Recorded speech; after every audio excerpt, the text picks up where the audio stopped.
It's fine. Tough. The rest of the world can hear you have this conversation too. Assume They need to know. No. I've So been Amy- working on Amy- this for a right. year. Look at my charts.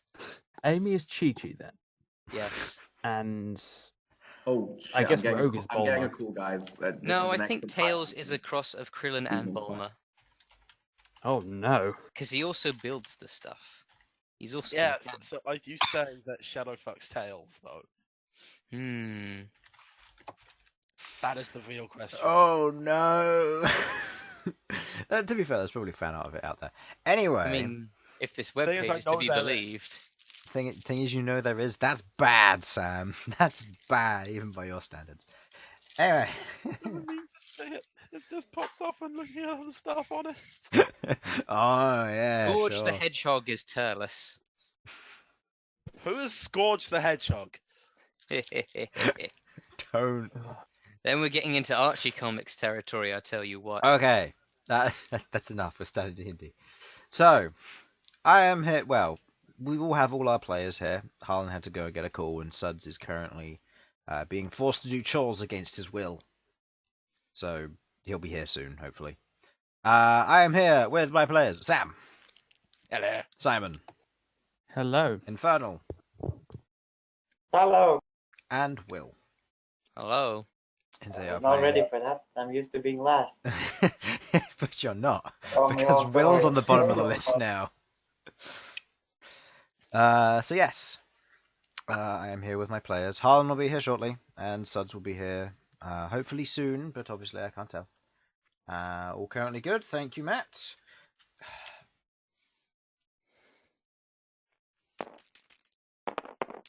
Now the world gets to see what a monster I am. I'm sorry, it had to be done. They've been doing this all day. Oh, Chris. You What has can't been hide done? it from me by using somebody else's dice. Hey, that was not me, actually.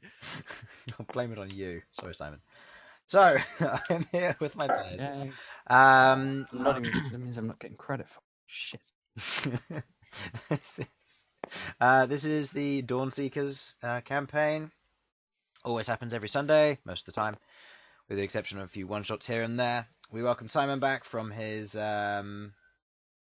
holiday. Hopefully you enjoyed it. I believe you did, as you said previously. Mm. Also, You Sam. guys went there. It was alright. Sam, when we start, you're going to have to unroll these. He hated it. I'll allow it for now. Also, thank you to Zenosa for the work put in on all the art. We have the GIF. The best tile. Obviously, that we had that last time, but still. Best tile for those still following only the Sunday series. So yes, best tile ever, and thank you for all the work put in there. Also, thank you to Dungeon Pit Studio for allowing me to make maps like this and continue to make life a better place for my players where they can now see what's going on. Theatre of Mind is great and all, but having physical tiles does help. And also thank you to Tabletop Audio for allowing me to play musics like you heard during the intro, as well as sound effects that you can use. Tabletop Audio is a free service for online. I do recommend you go and check it out. It is very useful for D&D games all round. And it's got a lot of free resources if you plan to stream, which also, if you do that, is a very useful tool. So, without further ado, I will show the map first of all. There you go. There is the finalized version of the surface side of the Empire.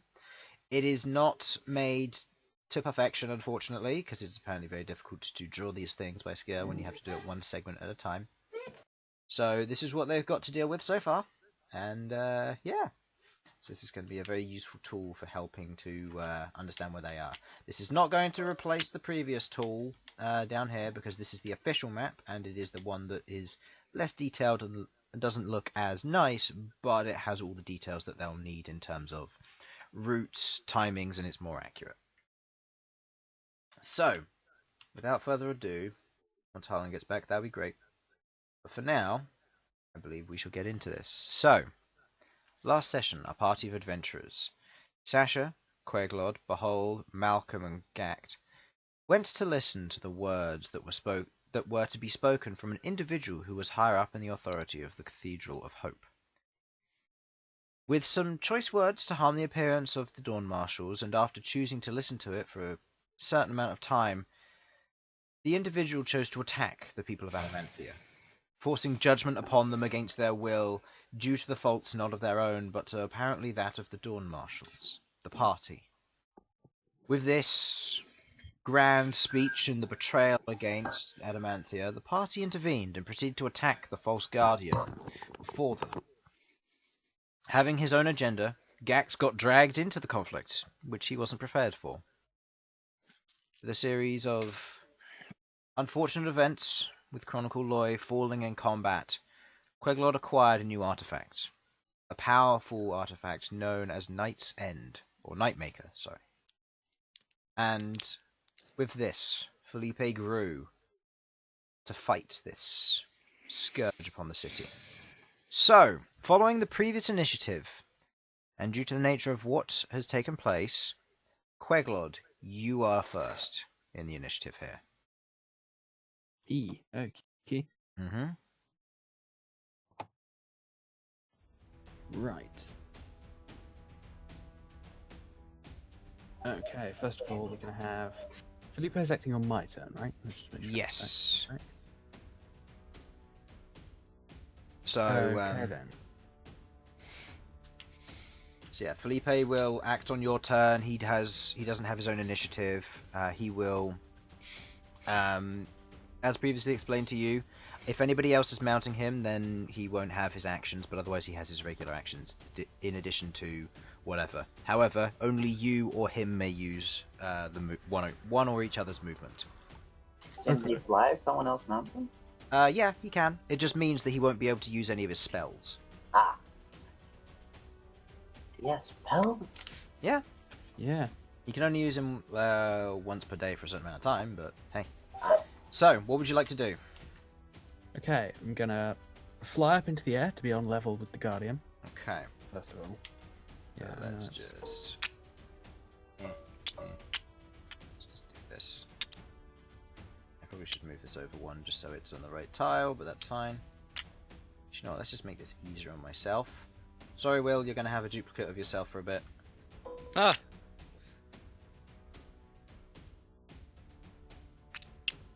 second. What? Okay, that was not as flawless as I thought it would be. Okay, you know what? This Terrifying power. God damn it, Chris. Shut up! This doesn't... See, if you just allowed more stacking of things. And he can summon pillars and then break them down with just a thought. Yep, exactly. Such a terrifying power. But... no. Okay, there you go. You're on this. You should be on the same level now. There we go. Yep. There we go. Problem solved. So you're on the same level as him now. If you wish to move over one, then you can. That really helps put things up into scale. Yes, and then Felipe's going to Eldritch Plume. Okay, so roll the attack rolls for Felipe, please. I believe he gets 1d10 per. Yep. Roll them both.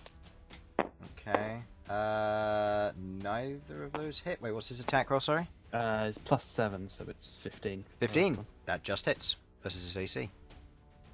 And Perfect. from my notes, he does not have a shield active. So that is just base 15, so he does 9 points of damage. Nice. Mm. You all then- watch as Felipe flies up, heavy wings beating.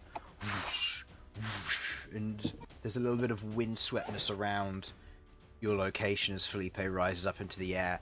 Before, with one large swoop of wings, you watch as two large dark purple feathers fly out from Felipe. One of them bounces off and ricochets off the side of one of the swords, whereas the other one strikes true, striking through the main armor and into the shoulder of the individual before you. As this hit lands, you watch as the individual's form begins to change. The white mantle that they were wearing before with the bright white wings now goes dark, seeping from the lightness and the color of it before going a dark black and grey. A dark grin appearing on the individual's face with what looks to be two small horns on their forehead. You get the sense they're under some kind of disguise previously. I don't think this man's ever been inducted by the clergy. Call me Finally crazy. You finally reveal yourself then. Right, and then I am going to Eldritch Blast. Okay, so make your 2 attack rolls. Guys, I think he's evil. My Behold, 7 intelligence knows this. Well, that's fitting. Oh, So go ahead and roll your damage. Is he still hexed? No. I don't think it was ever hexed. Maybe. I don't know. Yeah, that's 1 hit.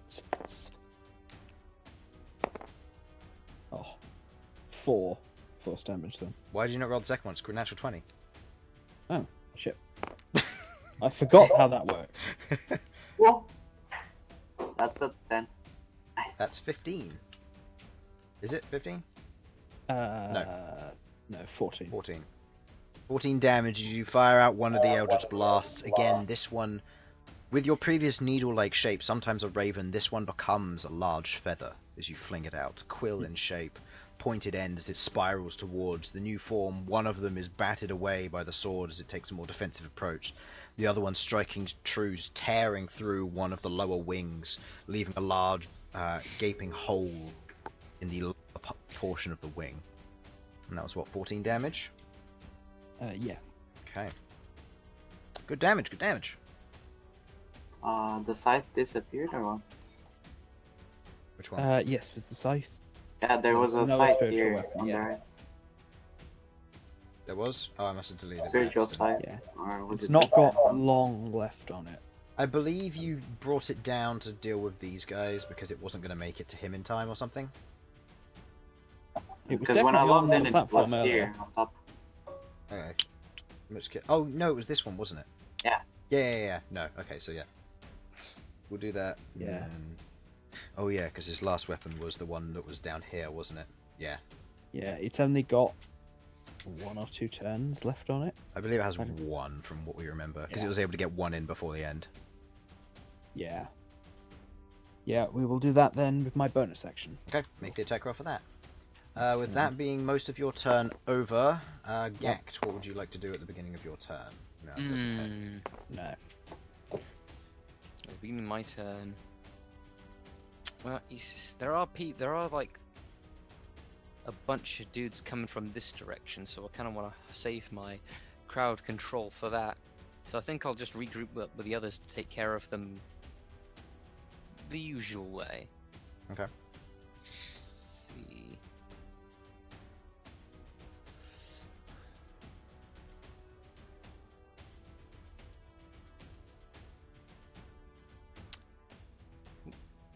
Right, I'm gonna. How many? I got 6. Oh, 6 movement, yeah. it's 1, One, 2, two. 3,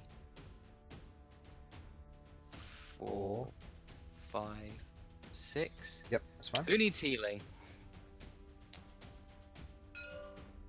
Behold does. Alright. Behold, I've got 2 chances to use Healing Word, at least at level 1. So...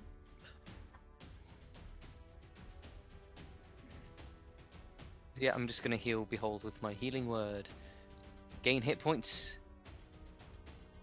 Who's in range? My range is... Yeah, he's within range. yeah, It's- it's within another 60 feet, so yeah. So is it first or Just second? roll 1, it's a first level, so just roll 1d4. Roll the d4 and then add whatever it says in the healing modifier. Which I'm is back. Welcome back, Harlan. 4. Sorry about that. Cool. That's our roll the d4? Yep. You need to roll it. Oh, you could. Anybody rolls it, I don't care. Oh, okay. That's fine. 4 plus 1. Plus 4, so it's 8. So 8 healing to you, Infernal.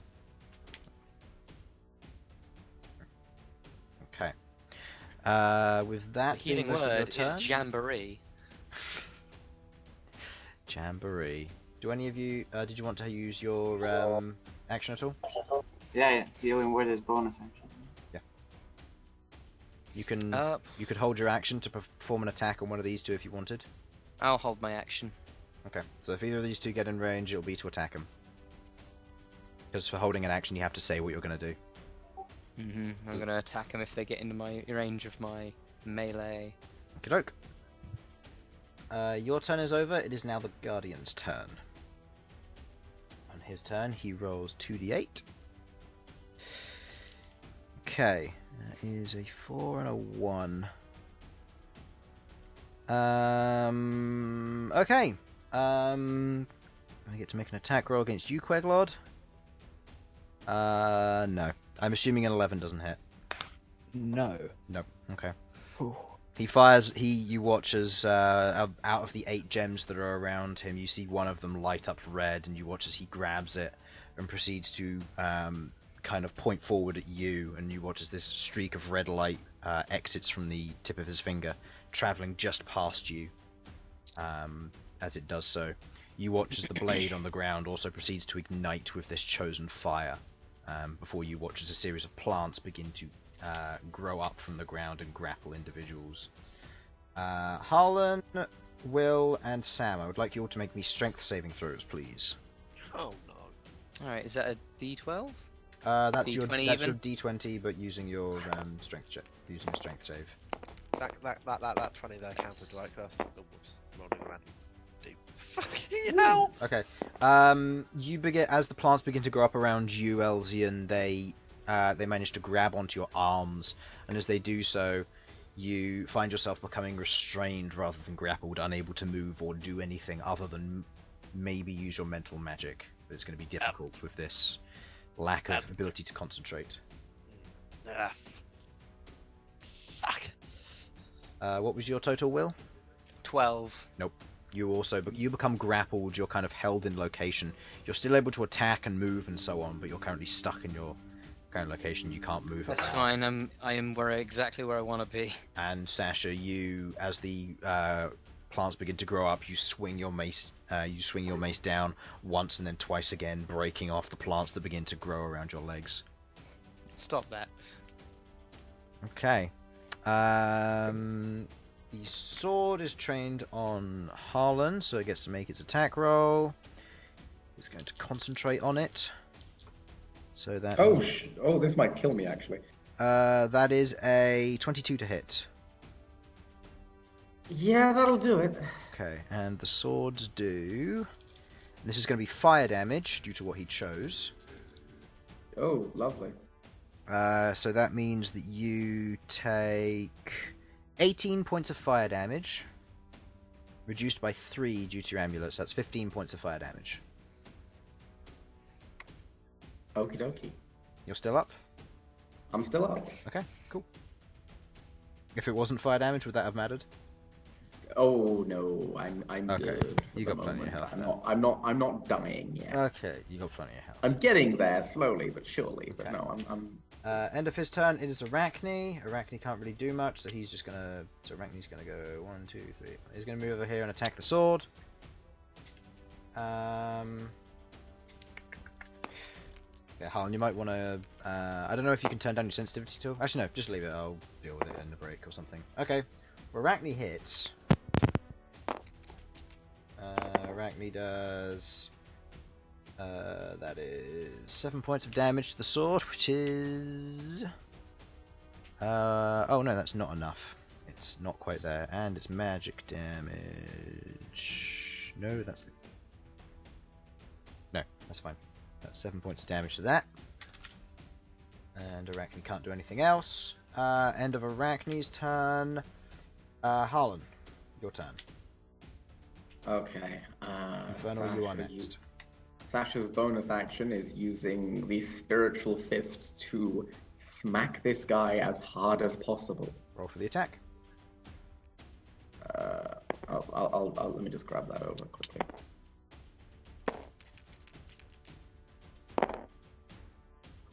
That does hit.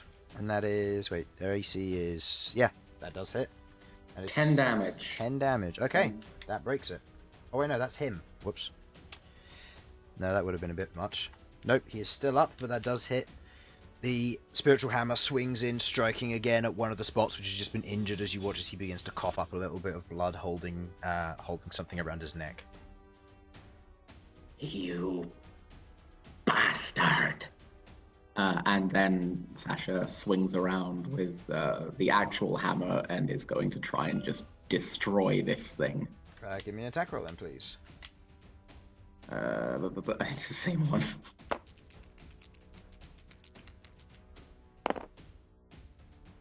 What's that to hit? That should be with a +7, I believe. So 19? Yeah. Yeah, not quite. As you go to strike it, the blade shifts slightly and your attack slides down the side of it and glances off where you were going to get a square hit. Just misses on that attack. I'm really annoyed. Okay. End of your turn, Infernal. Hello. Chronicle's not in this anymore. Shit. The fuck do I do? Import a rubbish bin model and just throw it in. Oh. Alright, if I'm here, Chris, how far away is he from me? He would be 5, 10, 15, 20... Okay, yeah, so he would be 40 feet up because of the distance, because it is a 10 feet up stage, followed by 1, 2, 3, 4, 5 feet, so it's 60 feet up, sorry. 60 feet away from me if I'm here. If you're there, yeah, because going diagonally, I don't bother with all that. But going, from, if you're on the stage, you'd be able to get 50 feet from him. If I'm on the stage, how much? 50 feet. 50. So I'll have disadvantage anyway. Or you could help your good old buddy.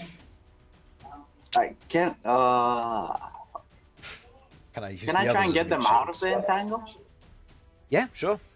Spend your action to try and cull it away. Yes. I will say that you can do this using your attack actions. It won't do damage against them, so you can go ahead and make your attacks. Okay. What would you like to do? Reckless? Or...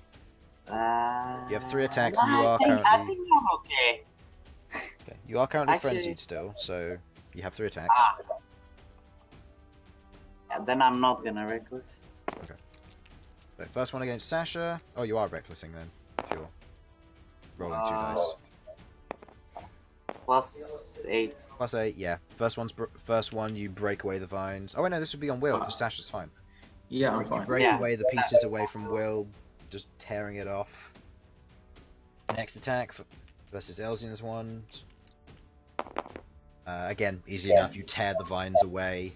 These ones are a little bit stronger, but you proceed to tear them away. Elsyan, you're no longer restrained. Yeah, excellent. Thank you. With his last attack, can he help? Can I attack the sword? By all means. Only do 2d6, correct? Only 2d6. Yep, because you do not have the gloves on currently, or the braces. That hits. Oh, that's 26 And, hits? yeah, that hits. And as your blade strikes against the outside of it, it carves through, cleaving the blade into 2 pieces. It clatters to the ground before evaporating to dust. Okay. Help! End of your turn. 1, 2, 3, 4, 5.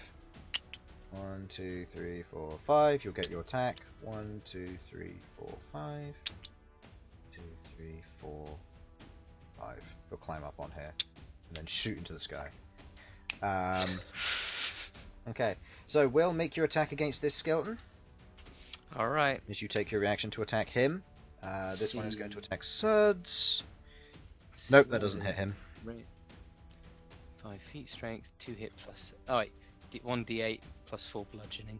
Yep, and then you want to roll you want to roll your d20 plus your to hit. So d20 plus your to hit, because you've got to hit it first, potentially. That's 15. Oh, fuck's sake, that's 7 plus. 3 plus 7. 7? Yeah, plus 7. So that's plus 7, which is 10. That is enough to beat their AC. Whew, thank God I have that high base. Alright. That's 4 plus 4. 4 plus 4. Okay, swinging in, you crack it over the head of this one before the rest of your VL just cleaves down it, shattering all the bones into pieces. As they It wouldn't be so much a cleave as it is just a bludgeon. Yeah, hitting something with a hunting horn is fine. I just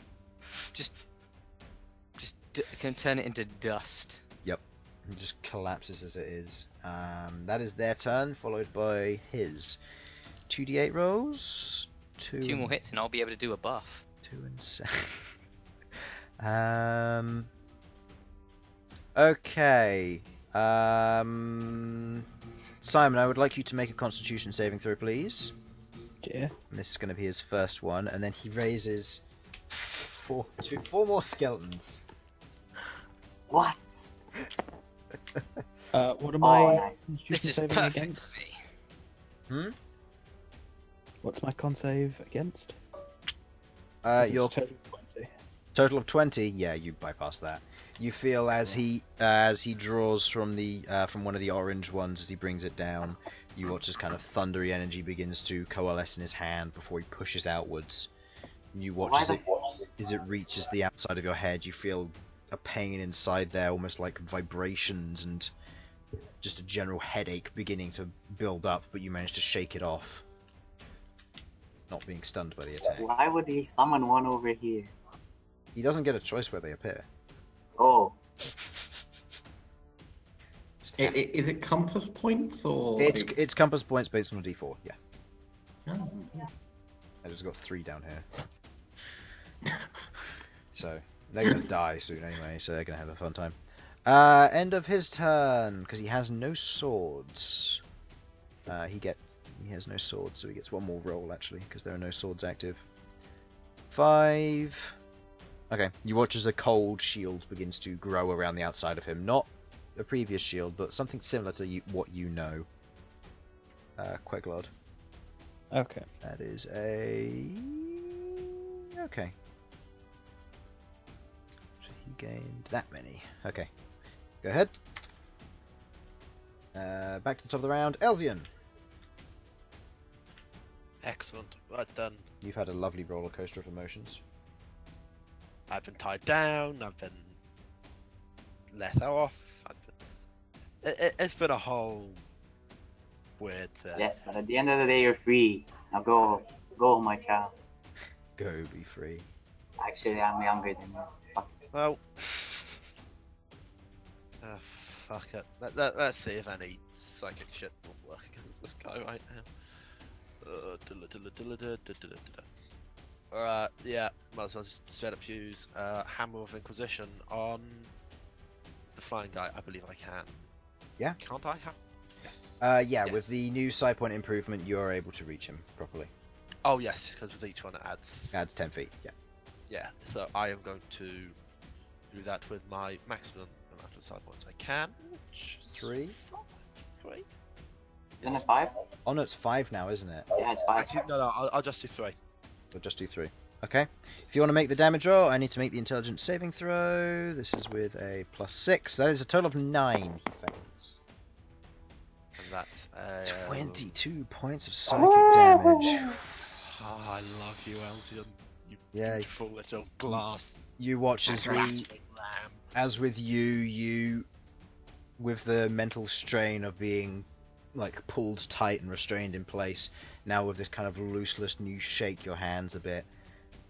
And looking up, the individual proceeds to grab their head. They're in the middle of combat as they seem to see some kind of vision as they kind of scrape against the side of their face. They're not down, but they look critically wounded at this point. Okay. End of your turn, unless you have a movement and a bonus action you wish to use. Sudz will go.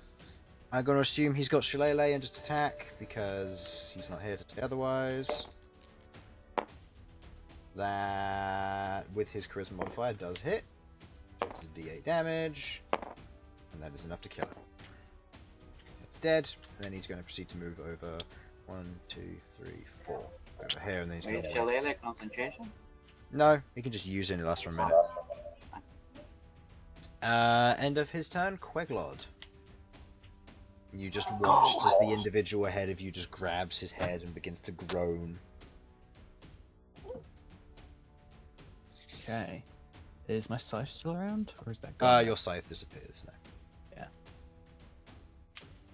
Figures. You guys alright down there? You farming the skeletons?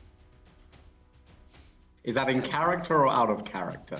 Out of character. I got this. Don't we? Oh yeah, we cool. We Gucci. Cool. Let's murderize this guy then. Oh, fuck him up, Queglod. What are you gonna do? I don't have any spells that are particularly good at single target damage. So yeah, I'm just gonna go with an Eldritch Blast. First of all, try and Give me the attack rolls. yes, and then needles of whatever of shadow energy. Try and strike at the head where he's clutching it. Okay. Oh, that's Oh, depressing. that. No, 2 shots as you fire them out. You watch as, almost in paranoia, he kind of ducks out of the way, kind of shrinking away from where the shot would have hit. Okay, with a and then with a sort of large wing flap, I'm gonna have Felipe back off for about 10 Or feet, have Felipe eat him. and Eldritch Plume as he flies back, sort of Wobble, wobble. flinging. All right, go ahead. Whoa! Right, come on, Felipe. You got this, buddy. 1 hits. 1 hits. If I didn't get any mad, so it's just whatever rolled. 7 force damage. Okay.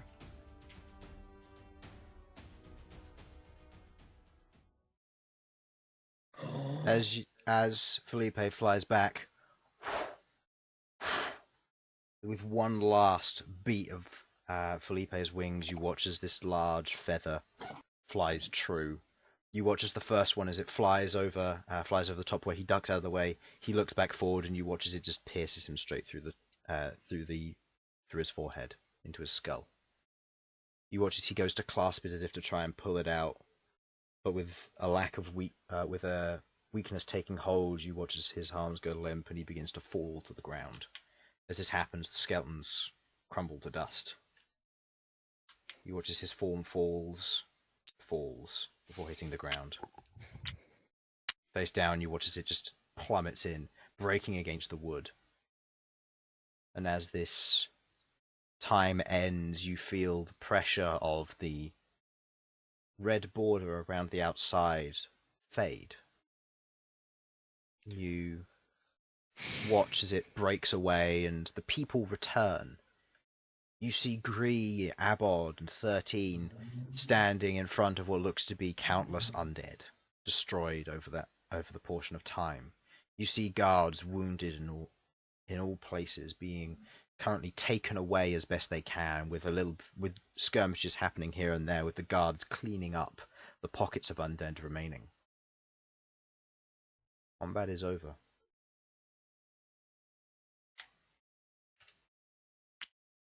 This guy dead? Yeah. I'm gonna go over here and fucking pierce him. 'Cause I couldn't hit him. I'm mad. Okay. Behold, angry. You go over and with the last of your frenzied rage, you take your greatsword and begin to mutilate his body almost. Not in a fashion of understanding or willingness, more of pure rage and destruction, breaking and destroying every single one of his limbs, bones, shattering his wings which are in place. As this starts up, Sasha goes over and starts helping. Sasha Okay, does the I'm same, gonna, with tears streaming from her eyes. She takes her hammer in place and begins to slam down on the bones, crushing them into small splinters on the inside of the body. If he was once unconscious, he is long gone. Okay, I'm gonna land next to them and Okay. With Felipe's large And then form, you also land start next to bashing him. down on the body. yeah. As my frenzied rage fades, I look at Felipe, I look at Queglod, and then I pass out. With the energy of battle taking over, you look up, you see your friends around you, the triumph of what it is, and you collapse to both knees, your face hitting the deck, your greatsword by your side still clutched fiercely in your hand. The gauntlets lie in your pouch as you fall unconscious. You've got some problems. Malcom, Malcom goes over and sits by here, dissipating the cloud above, as he sits back and looks at the devastation before him. Arachne coming in close, along with Featherwing, as he hugs the two of them, grateful for victory. Sasha doesn't collapse. Sasha doesn't do anything at all. They just stand there, and there's no sound coming from Sasha, but there are tears running down their face. Okay, I'm gonna just reach up and, if I can, try and make sure dwarf, just rest one hand on Sasha's shoulder. Okay. Just not saying anything or looking anywhere. Just.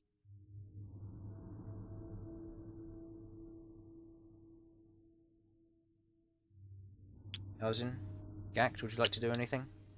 I'm gonna go try and find a way out of here. Sorry, it's a very serious Gonna moment. find a way out of here? Yeah. Where'd everyone go? Well, Like a bunch of guards here. Everybody has, in quote unquote, respawned. Okay. Everybody's here. I'm just not dragging the tiles on because I deleted them. Okay.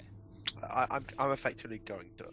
In that case, I'm gonna go into the pub I was in to see if I can administer any medical attention. Going Get a in, drink. there were a few people in there. They were scared out of their mind, and they're all huddled in a corner. The door seems to have been barricaded after you left. You can easily climb over the barricade. It was just used temporarily, just in case an undead came in. You climb in. You see that the barkeeper himself, a humanoid individual, is currently clutching one of his servants and his daughter in the other arm, and he's just currently holding them both close. And there seem to be other individuals who have joined him in forming like a table wall as a secondary barricade if anything should come in. You can relax, folks. The Pope is dead. The Pope was dead. The Pope is dead. It's over? It appears to be. Well, at least for the weird flying man. He's over. Oh god, he's definitely over. You have no idea how over he is. Jesus Christ. These people out there are crazy. Thank you. Thank you. So it's all over. Everything? That I'm still unsure on, but at least the one shooting the beams of light from the sky is dead. Okay. That's good enough. And he looks down, he releases the two, and he climbs over the barricade, moves past you and pulls the barricade aside and walks out into the street, proceeds to observe the surroundings. A few other individuals in nearby buildings proceed to do the same, seemingly also barricading themselves in time of crisis. Anyone in here? All right. Anyone in here needs some healing words? Nobody needs medical attention in here by the looks of it. Fine by me. Hello. Are there any buildings that look like they were damaged? Oh yeah. Or are on fire? Oh god. These two are very badly damaged, but no buildings seem to be on fire. Not in the immediate vicinity, anyway. Looking over these buildings, individuals begin filing out of them. Seems to be a shop and some other building, and people seem to be walking out of it now, and they seem to be less. They seem to be more in shock than anything, but they're getting over it. It seems. Guards proceed moving into this location. Some of the more skilled ones. Elsyan, you notice the lieutenant, or the next in charge under the High Marshal, the elf you saw with the rapier, as he walks up and he goes, "Is it over?" Is he talking directly Yeah, he's at me? talking directly to you, looking up from the bottom of the stage at this point. It seems so. Good. Okay. I want a perimeter around this area. I want that body taken away. And I want to make sure the civilians are under control. Things have gotten bad. We need all of you to Rest. Gather your strengths. Head to the nearest tavern anywhere. Go back to where you usually rest. We'll handle it from here, and we'll call you when we need you. Where is he placed exactly? He is here. Okay.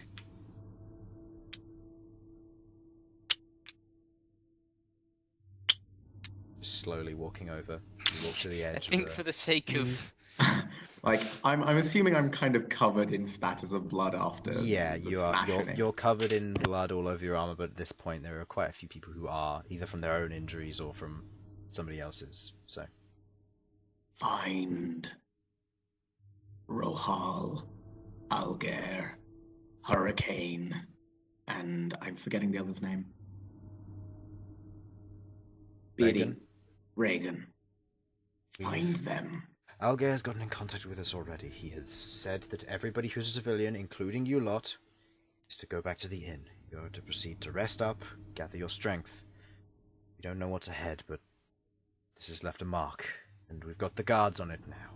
We haven't heard any word from the others, and we haven't heard anything from Rohal. We don't know whether they're alive, what state they're in, but we need you to rest up, gather yourselves, prepare.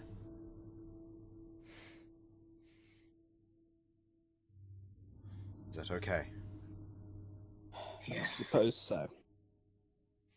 Thank you. And try and find a place to fit your bird. It's fine. You watch as he proceeds to order a few guards around, tell him to do certain things. You watch as two individuals climb up on stage and they begin to wrap what looks to be some kind of temporary cloth or curtain around the body, what's left of it. Where it's been we mostly didn't break crushed and anything destroyed. important for the autopsy. You broke everything. No, can't learn It's just, anything from it's this. not really a body, more just a It's puddle. Mush. Yeah, It's just it's paste. it's a pile of stuff and a bunch of broken bones in there, Yeah. and they're I'm just gonna, taking what they can away. I'm going to whistle once and have Felipe return to normal. Okay. Jump Felipe. up on my shoulder. Felipe shrinks down to normal size and proceeds to jump. Oh no, that's Sam's face. Proceeds to shrink down. Double Felipe. The armor proceeds to recede inside, kind of fading away into a dark shadow. Felipe now adorning a new kind of spectral cloak almost to his main torso and back. Welcome back. As he lands on your shoulder, you feel weary. With your new lantern in hand, you see the energy from it, and it begins to flow into you. Your memories coursing through your vein. This terrible migraine and headache currently setting in as you grab your head, leaning on your staff now, the adrenaline wearing off as you feel exhausted. The rest of you all proceed to make your way to the inn? Yes. Okay. Or at least on my part. As we do so, I'd like to cast Beacon of Hope. I know that that's not actively useful in this situation, but yeah. We go. As you raise your mace into the air, the Smashfist symbol, what symbol would you like to create to be the beacon of hope? I would like to take the image of a Shalia thrust into the air. Just this large symbol of a Shalia thrust into the air. Okay. A sign of bittersweet victory. Anything on the surface of the Shalia? You're looking for religious symbols. You know most of them. I'm looking to copy. I'm looking to copy Chronicles. Okay. Chronicles of the but Raven Queen. With the addition of I'd like to put like teardrops along the side of it. Okay. So teardrops along the side of it, the main symbol of the Raven Queen being... main symbol of the Raven Queen being a black raven perched on a branch, and the raven has one singular teardrop rolling down its down where its beak would be. You can see that its There are a series of droplets on the underside of the branch, and with the symbol above, you proceed to walk along, and it lasts for how long? It lasts for up to 1 minute. Okay. Long enough to at least get, just to like, have a load of people, have some people see it, and bring some hope to the people that do see it. Okay. Hopefully. As you move through the streets, guards notice, some of them nod appreciatingly at you. Others proceed to look at it, but they don't say or do anything, they don't react. And this proceeds and moves on as you move through the street, the symbol lasting and before it fades back into what it is. Would anyone like to do anything else before you make your way back to the inn? And Ghaakt, would you like to join them? Yes. Okay. Well, as we walk kind of past Ghaakt, I'm just gonna call out to him. You come with us. Guards will either carry you or Ghaakt will, one or the other. Some. Does that just float along? Is that No, possible? no. No, it's not. From the sound of things, sounds like someone would like I'll to take a take one. ride in Ghakt's large arms. Or if you can carry about 300 pounds, sure. Oh, right. I thought it was the little one. Yeah, he's a Goliath. He's a big boy, bigger than you. Bigger than me. Yeah, you're half orc. He's half giant. So yeah, guards carry you along. Takes about 3 or 4 of them to hoist you up, carrying your weapon along with them. They proceed to try and get you through the street as best they can. You're not entirely unconscious. You're at the point where you can just about use your legs to kind of walk along to help, but you're not in full control. You're, by all means, you're the better part of passed out. What are we going to do, Queglod? Me, I just if what's his name? If Ghaakt hadn't been coming with us, I was going to call out to him to join us. But if he is, then there's no need for that. Ghaakt walks up to the rest of you, proceeds to follow on in the procession, almost feeling at home here. A feeling you haven't felt in a long time, Ghaakt. Accompany a group of individuals you can respect. Individuals of interest and potential intrigue. Doesn't really matter, yeah. You fit right in. Moving through the streets, individuals going about their business, the last of the skirmishes burning off, individuals proceeding to do what they need to do. You hear the sound of spells being cast off in the distance, and you see a burning building currently being kept under control by mages with well-placed water magic here and there. You see as locals proceed to grab buckets and fill it with water from the local wells and rush over. You see a variety of automatons and other guards gathering up their pieces and walking through, proceeding to take what they need back for the aid of others. As you eventually reach the tavern, you see the tavern is in good strength. The building next to it got hit. Luckily, it wasn't the tavern. Going inside, you see that the place has been mostly stripped of joy. Most of the chairs have been moved aside, and tables also, where now individuals have been brought in to be laid down on the floor, and what bedding would have been used for the inn upstairs has seemingly been brought down to be placed on the floor. Other individuals seem to be being carried upstairs, where they're being potentially healed over time. You see a large portion of individuals from the Undercity. Ghaakt, you don't recognize this, but the rest of you recognize a large portion of individuals from the Undercity wearing their regular orange scarves, standing there all looking out, some of them guarding the doorway, others proceeding to help in the moving of injured individuals. As you move through, where would you like to go from here? I think we could do with a drink. Sounds good to me. Well, during that time, you can tell me all about yourselves. While this is all going on, you pull up a table, easy enough for you, Ghaakt. You turn one of the tables up at one of the corner areas where there's very little happening. You grab a bunch of chairs and you pull them over, and you all sit round. The bartender walks over and goes, I know you're locals. Is there anything I can get you? This isn't really the time for it. I've got a lot of business on my hand, but if you need a drink, just ask. Round of basic ales. Chronicle drink. I think just a round of ales. Chronicle drank regular ale and Dwarven Dragon Ale where he could. I'll take an ale seasoned with your finest berries, thank you. I'll see what can be done. Obviously we're busy, but yeah. He proceeds Ale's to good. go out back, grabs a large group of pails of ale and brings them out and places them all down on the table. Bhold, at this point you begin to regain consciousness with the smell of beer nearby. Bit of a sniff as you begin to sit up again, consciousness taking hold. You're exhausted, all of your muscles ache, and the rest of you gather your senses and proceed to take drinks where you can. It is regular ale, nothing's been added to it as he is very busy. Can I like just... Is there any like kegs that say Dragon Ale on them up at the bar or anything? Doesn't seem like it, no. Not here. Sasha leaves the tavern.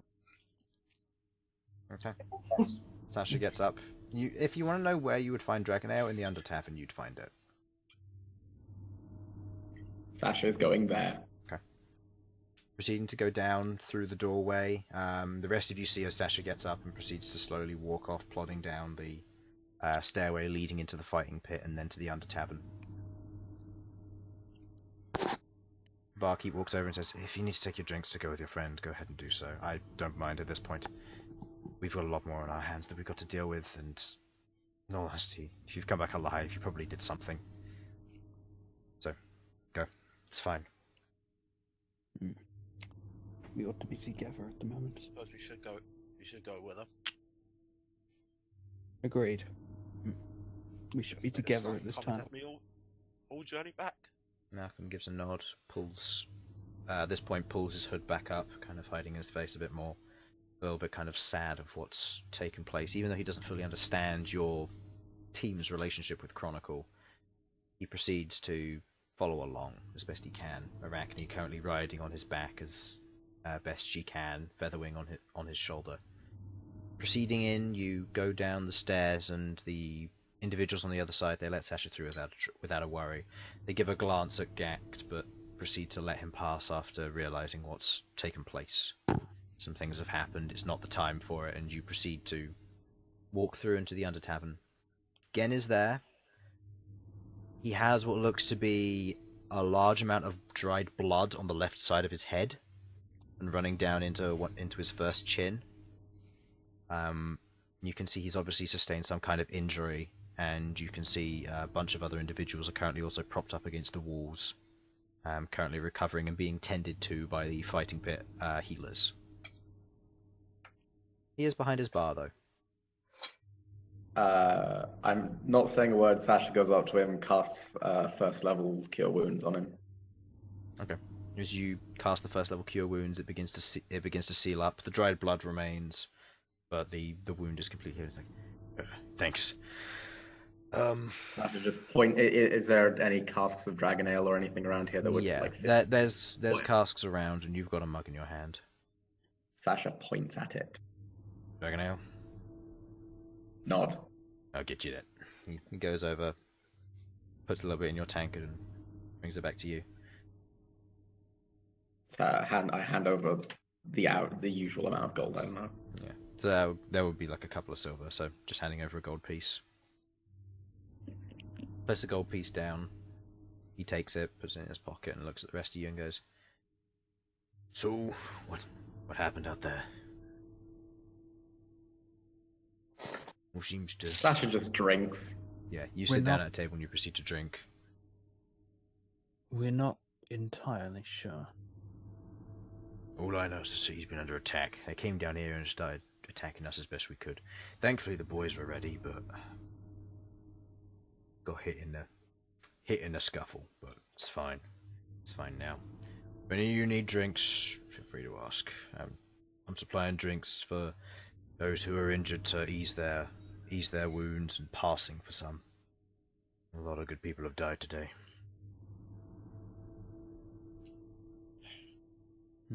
You're right there. Well,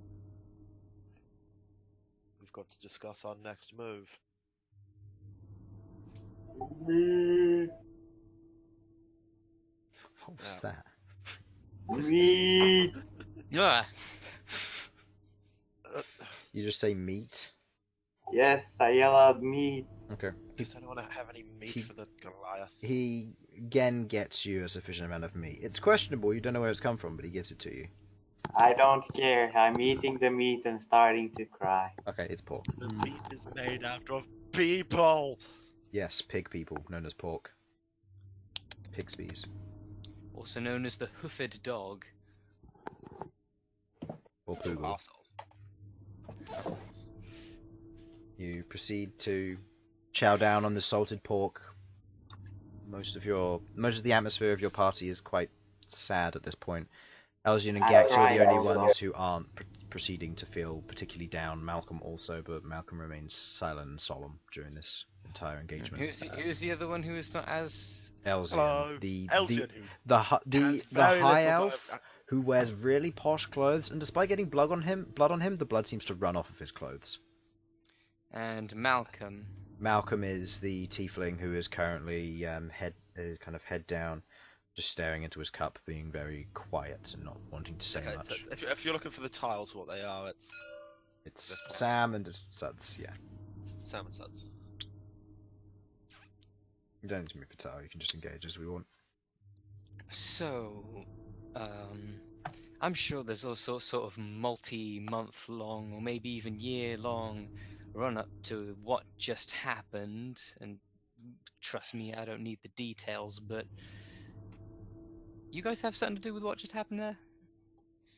I reckon we do. You see, we're the Dawn Marshals, Dawn Seekers,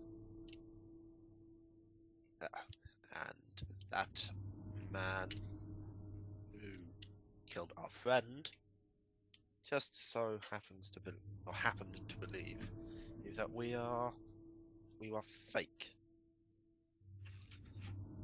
We are posing as the Dawn Marshals.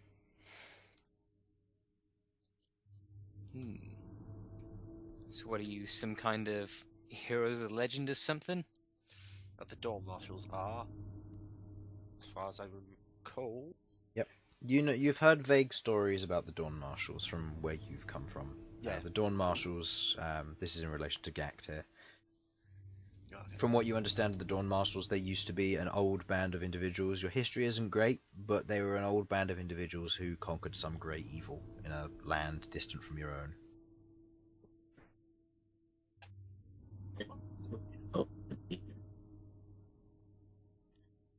What was that? What was that, Harlan?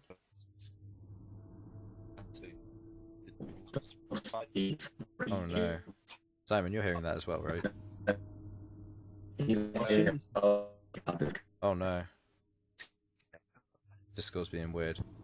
God, everything's so sad right now. There we go. Is that, can you hear me? Someone can There we even go. form complete Okay, sentences. okay. Oh, whoa, Harlan, we can hear you twice.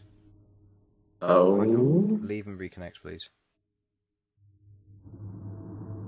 Oh, wait, what? Crabbot's been? Oh, Crabbot must have disconnected and done something. Oof. There we go. How about There we go, that's now? better. It was Crabbot being weird, not you. Oh, okay. Yeah, Crabbot must have disconnected and reconnected, so it must have been a Discord thing. Well, everyone's Anyway, going super roboty for me, so We were it's Discord. supposed to be. yeah. Yeah, it's We were Discord. supposed to be heroes, but we failed at that. I don't know, you did a pretty good job at taking out the flying popad over there. Sasha, you didn't fail. Malcom kind of looks up and looks over you all and goes, if we had failed, a lot more would have died. Exactly. Sasha just keeps drinking. You mustn't blame yourself, Sasha. It's not what he would have wanted.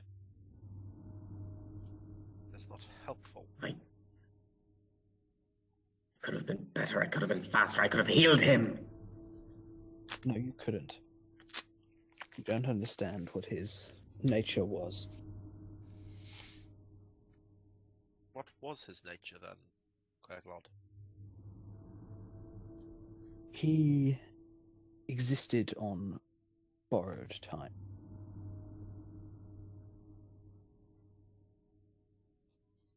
think That I get your time feeling. ran out. So it was always going to happen like this, or could it have happened peacefully? Who can say? The Raven Queen comes for us all. I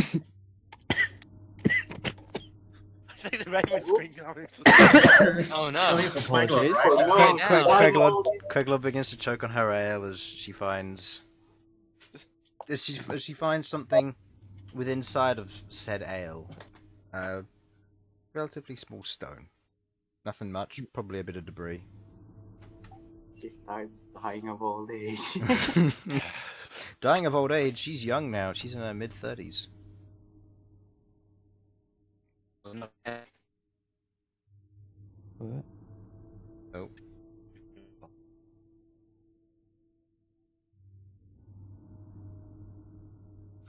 Yeah, it's Discord being weird tonight. Oh, no, Oh, There we go. It's Discord being weird, I don't know what's up, but Okay. Discord's being weird, so just keep that in mind. yeah. Even Discord is crying. for a character that actually died last session. Yeah. But anyway. Malcom looks up and goes, I think we should grab a drink and go to sleep. We need to discuss what our next move is going to be. Because I don't think this will be the last we hear from. What was the group's name again? Sorry, Chris? The Amber Grin. The Amber Glen, the stuff that the Pope guy was. But Yes, yeah. I doubt that's the last we'll see of this Amber Glen. It's true. But at this time, the city's in high alert. We've been told to stay here. When have we done what we've been told to do? That's true. For now, we drink and sleep. After that, we hunt them down. We rip their fucking throats out through their chest. For once, Sasha, I actually agree with you.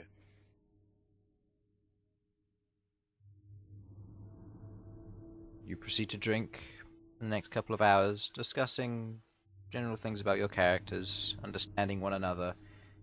Ghaakt, you feel a little bit more welcome. There's some kind of strange, intangible force trying to pull you kind of toward them.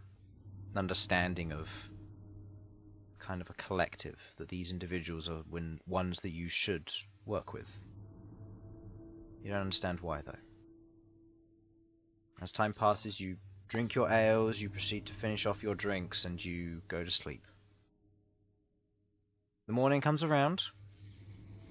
You sleep in for a long time, fully resting yourselves. Restore all your hit points, restore anything that would have been expended, recover all your exhaustion. Next morning, as you awake, you get up, you proceed to each leave your room, and you proceed to reconvene as you do. For you, Ghaakt, it's a strange experience. You head down into this kind of like undercity-like area, large kind of circular meeting ground with what looked to be a bunch of individuals, what looked to be old shops torn apart, what looked to be a scuffle from where it was. An individual gives you what looks to be an orange scarf, telling you to wrap it around your shoulder or something, and then proceeds to let you be and takes you to one of the rooms and kind of shoves you in it. Reminds me of home, except for all the fighting though. It was a nice neighborhood. Debatable. More of the underground than the destroyed shops. You reconvene in the morning, taking Ghaakt with you. You go to your local spot for breakfast. They do their best. They get you a little bit of food. You proceed to eat and drink. And while that's all going on, Rohal walks up to speak to you. You see Rohal currently has a bandage around her above her eyes, on her forehead. There we go, and around her right eye and ear. She walks up, goes over to you and goes, "Well, would you like to explain From what my scouts have told me, you directly engaged with the individual and then you disappeared. We were Next thing they told know, to. there's a body.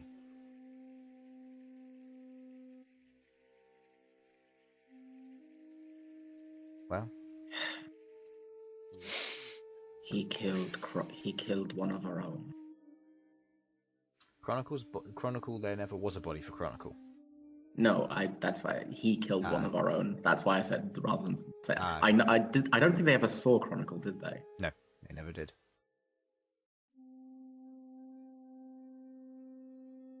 They killed one of you, but you're all here. No. There was Another. Friend of ours. I see. And you defeated that individual? Yes. Very much so. Actually, no. I think. Sorry. I replace the anger in that with just sadness. Sorry. That's fine. Well, I'd recommend you compile your story and prepare it. I have personally been told to escort you to Aleuir. Apparently he has some information to talk to you all about. Did any of the others we know die? Or... He will tell you those things.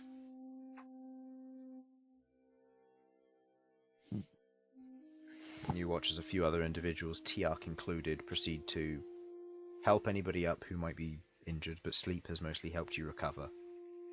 And they proceed to walk you up through the Under Tavern, through the fighting pit, and into the street before taking you to Aleuir's fortress in the upper portion of the city. As you get there, Ghaakt, this is a new sight to you. You see a large, very well-walled fortress. Now portions of it torn down and broken off, rubble all over the place. You see, kind of sat outside, a large but very damaged automaton.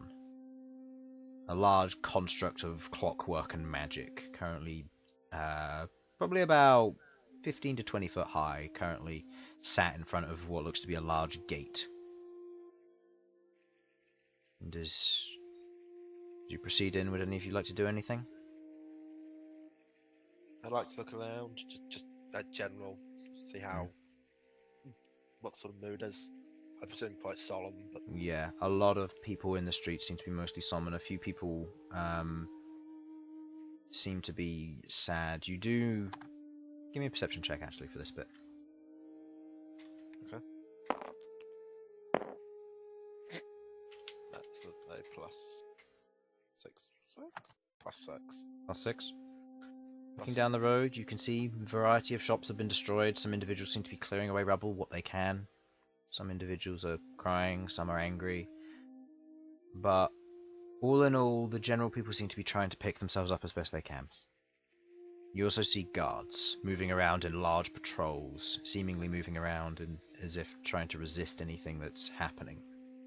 They seem very much on edge, but there's still guards helping, proceeding to assist the villagers where they can. You head inside, you see the entire courtyard and the entire just general area of the fortress has been cleared out. No guards remain. It seems the fortress is being sacrificed as a defensive location in aid of helping the villagers in the city. Proceed on in through a large stone structure, fortress. You proceed up some stairs, making your way in before eventually reaching Aleuir's room. Rahal knocks on the door. The door opens. You make your way in. Before you all, you see Aleuir, unharmed, wearing all of his regular armor. You see that the weapon that he would usually use as an ornamental piece is currently coated in what looks to be dried blood along the outside of it, where he stands there looking at all of you as you enter. You see Hurricane, currently with what looks to be his left arm in a splint and wrap, currently held in front of his chest and by a sling, where it's most likely been broken. and you see lying on a bed to the side, you see Regan. Very badly injured and very faint breathing.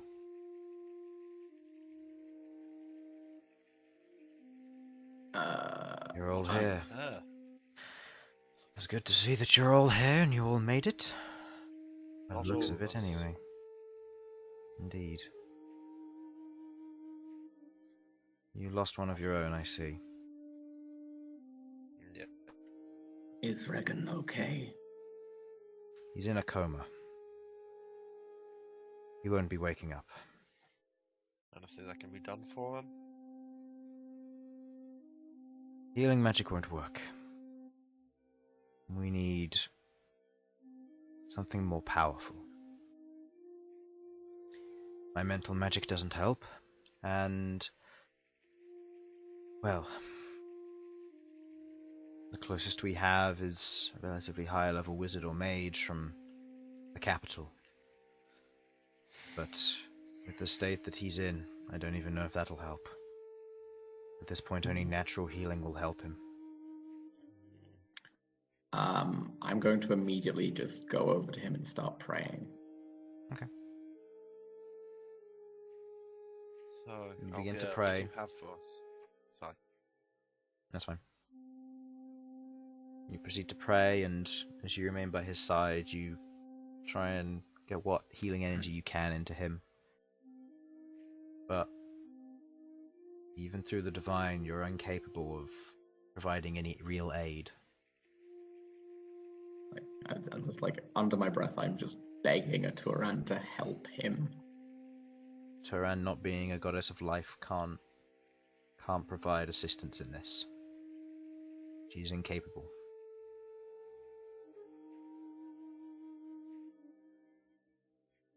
What were you going to say, Elsyan? So, Aleuir, what have you got for us then? Got for you? Brought us her? As you brought us her. Wonder if you've got any information for us before we can share what we've done. From what I know, the individual you fought was certainly very dangerous.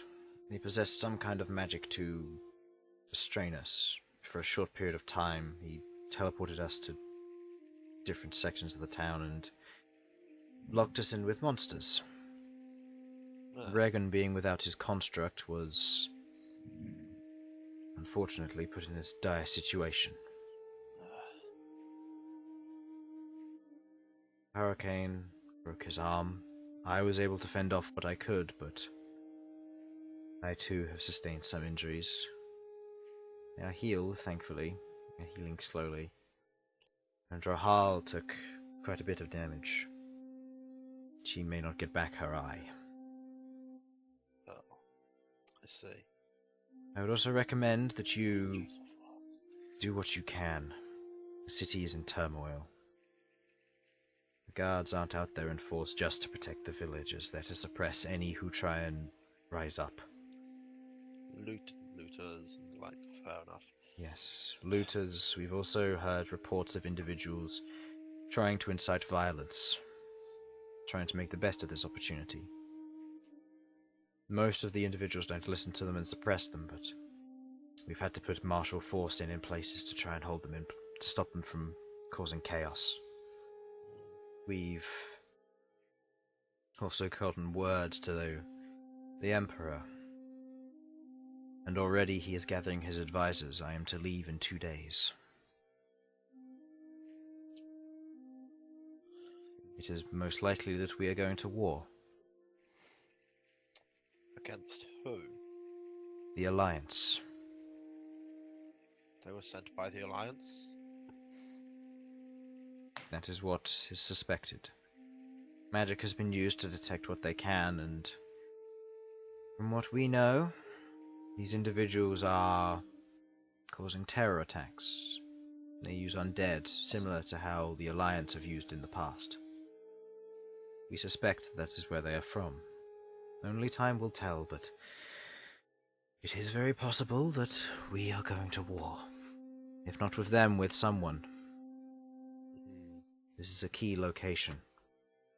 And with it harmed, the Emperor and his advisors will not see it stand. They will send aid, but with Regan hurt and unable to do his duty, Hurricane is going to have to be in control of it all. I know he is new. Looking at Hurricane, who seemingly has, from what you can tell, lost an argument with Aleuir that he is to be in control.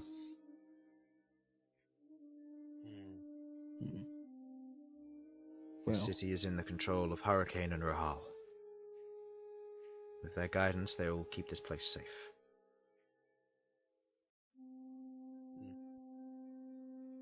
Very well. I'll trust your judgment in the matter. I have no choice. The Emperor's call is one you can't ignore. Of course. Do you know how long you'll be away? If the council goes correctly, maybe a day or two, and then I will return.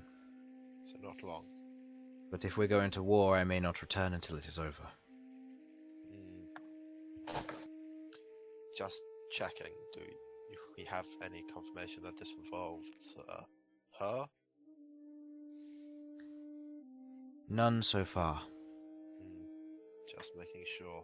She hasn't acted, she hasn't changed, she hasn't done anything. They don't even know yet. Yeah. I'll be keeping an eye out for any signs. The mask is just a mess. How did they even get into the city? We don't know. Go back. We don't know how they got in. All we know is that they attacked individuals. And lives were lost. Lots of them. Yes, I don't think that needs to be said. Such a waste of resources. At this point, Hurricane stands forth and goes, "But in answer to all of this, because we have heard from the guards that you defeated the main individual, Aleuir proposed that we give you something. Oh? Do not think of it as much. We can't give you gold, we can't give you anything. But we can give back to the economy by giving you something. We've chosen a plot of land.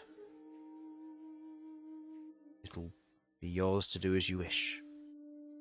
The building was mostly wrecked in the attack, but we've set a team to refurbish it into a living quarters if you wish.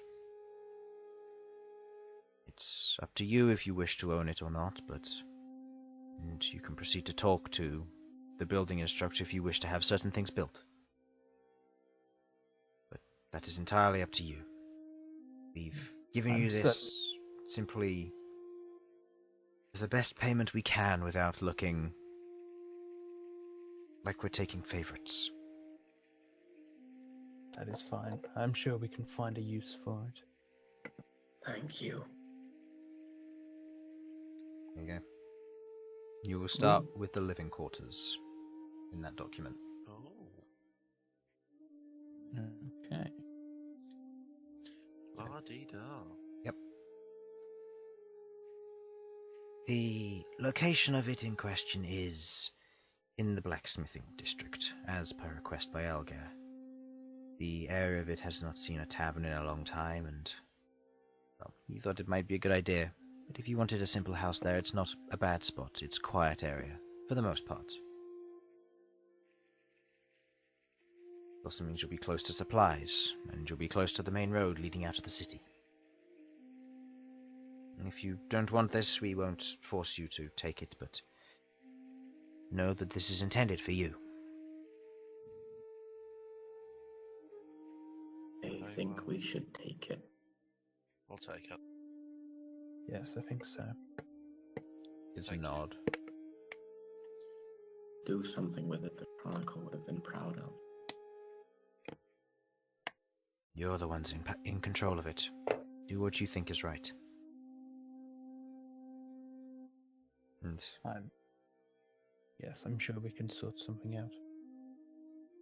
We'll visit the building later. See what you have there. Yes. For now. Oh, for you. Yeah, no, but for now.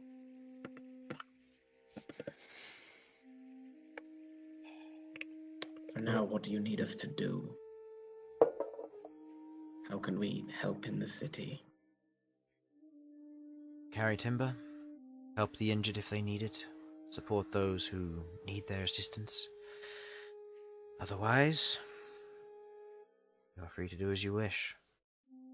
We've got guards on hand, and maybe there's something you can do. Some individuals are calling for the Dawn Marshals to show themselves. Maybe it's best you stay hidden. Maybe it's not. That is your choice. Oh, I don't think any of us are particularly good at hiding. Hurricane, that creature that did this, who we killed, was he really the head of that church, or was it an imposter? We don't know anymore. It's possible that it was an imposter, but the head of the Cathedral of Hope is distant most of the time. If you wanted more information, I'd recommend you head to our own Cathedral of Hope, but it's currently under lockdown. The guards are keeping the worshippers inside of the temple. Individuals have attempted to harm them. Weapons have been brandished by the local people against them.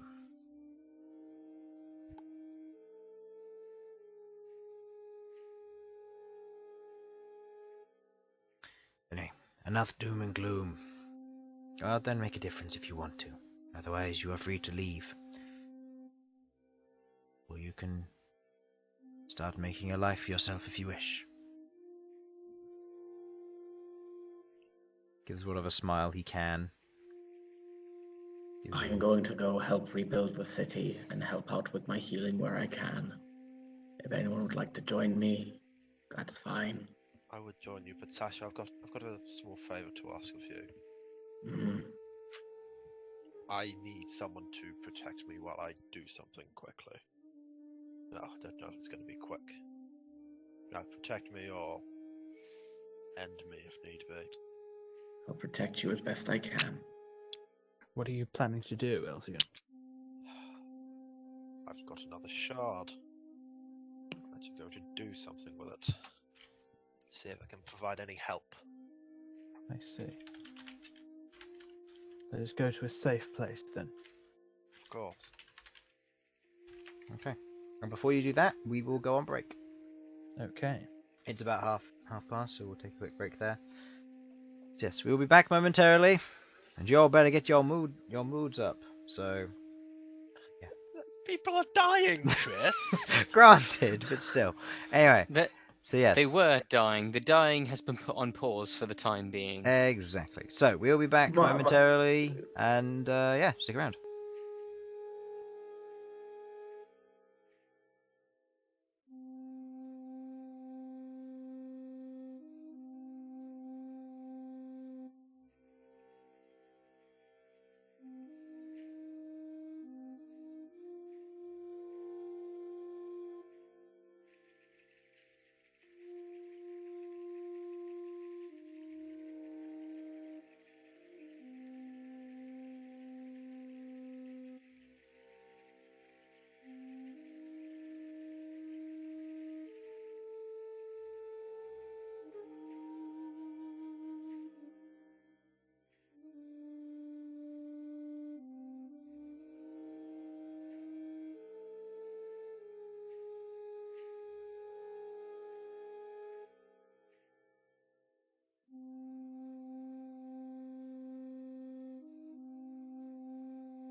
effect. Oh, there's lots of things have happened. Did I miss something else? No, a bunch of other things have happened. So, oh yeah, a few other things. So just a general recap. This could be for stream as well.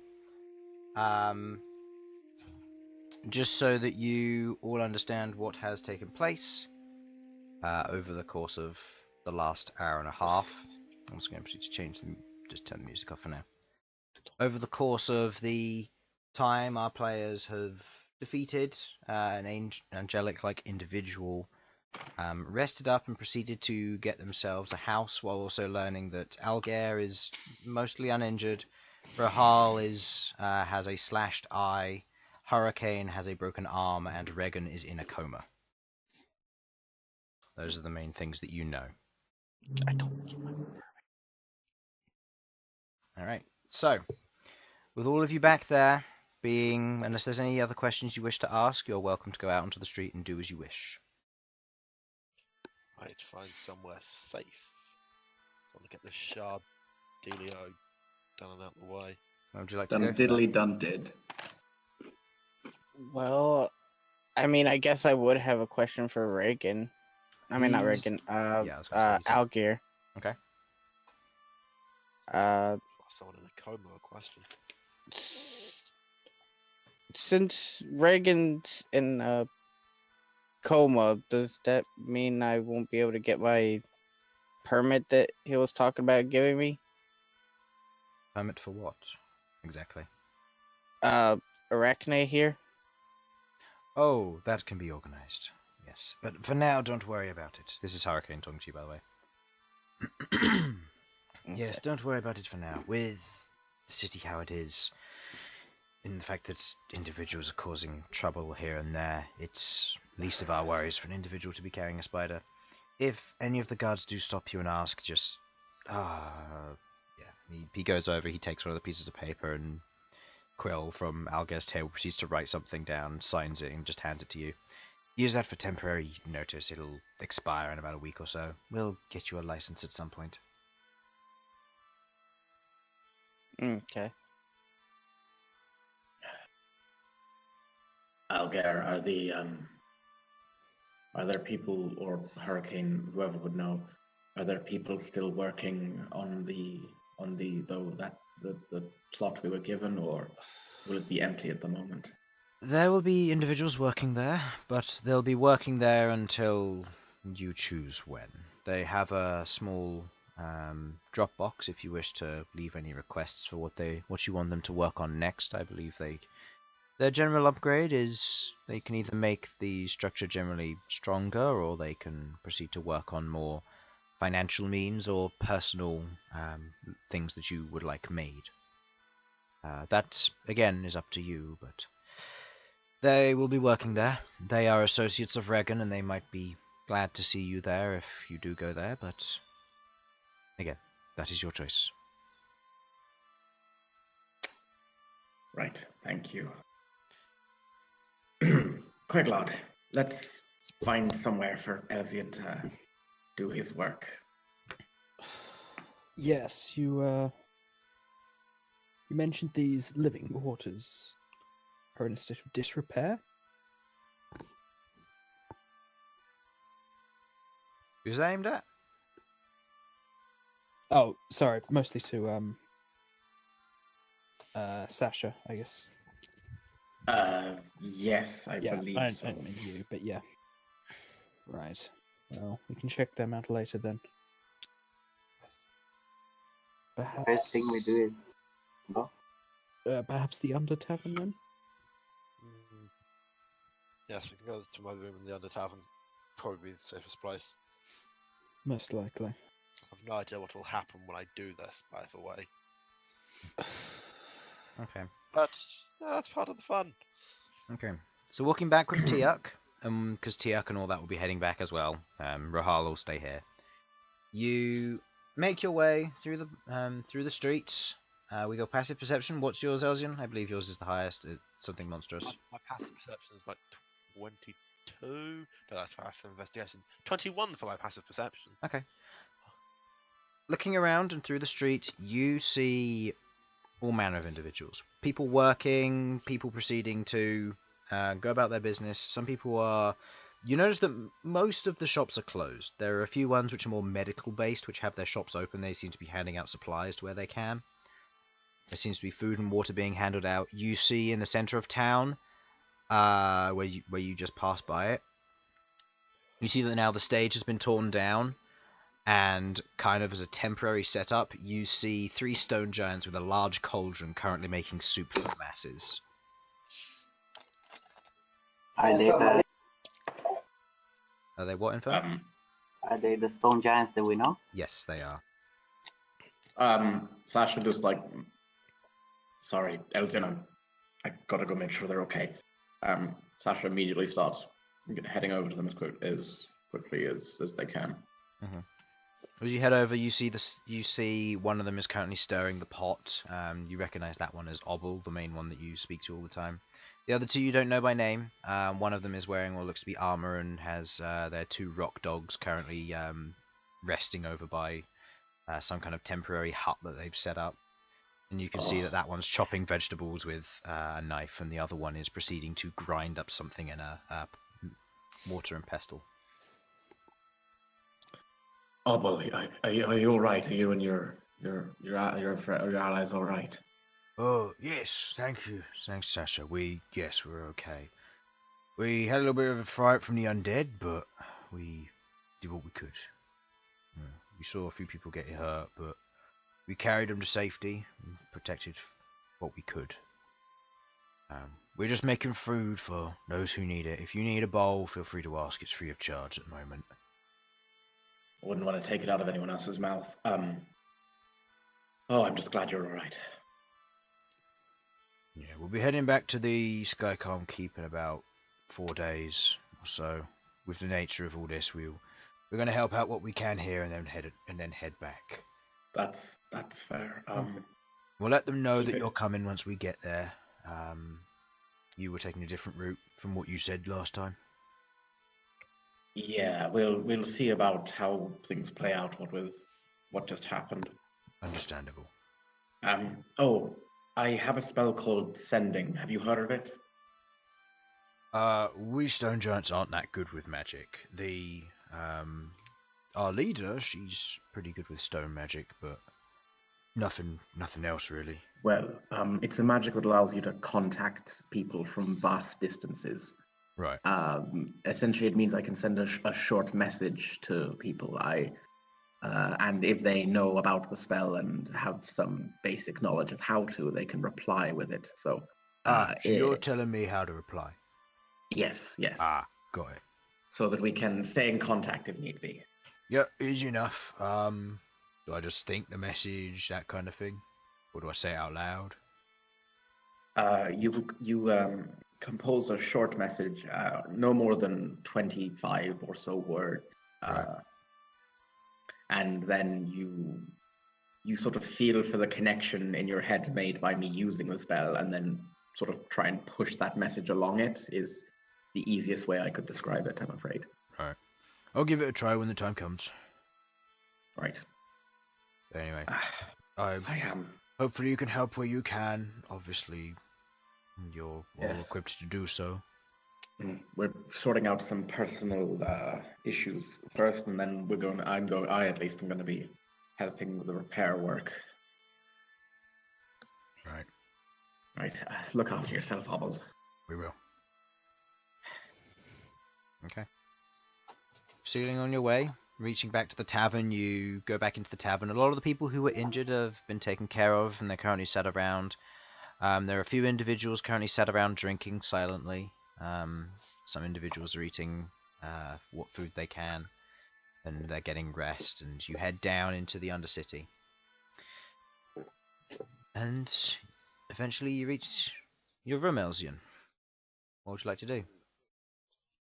Well, I'd like to get in my meditating position, take out the it's a crystal, isn't it, this one? Yeah. It's a little bit larger than the previous ones. But yeah, just the shard thing. I'm going to bring that out. And then I'm going to try and do whatever it is I need to do to activate the shard. Okay. As Elsyan preparing this, I'm going to have Philippe sort of fly down the hallway, so if anyone comes towards us, you'll know. Yeah. So Felipe's perched just Sash, in case anything would try and intervene. Got it. Mm. Sasha is there both to protect Elsyan, just standing to the side, both ready to protect Elsyan from anything that sort of comes out, and if necessary to knock out Elsyan if need be. Okay.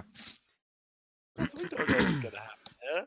I could be taken over by this weird thing that seemed quite benevolent up till now. Okay. Elsyan, as you proceed to hold the shard in your hand, you proceed to focus on it and concentrate on it, and you feel a small spark from the inside of it sink into your hand and travel up to your mind.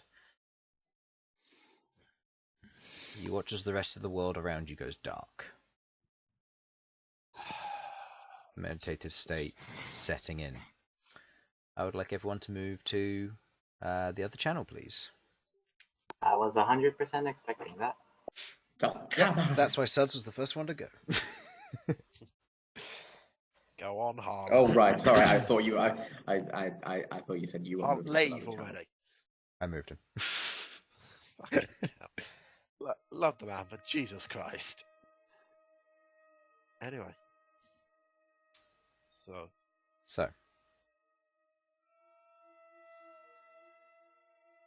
as you begin to concentrate on this, your mind numbs almost.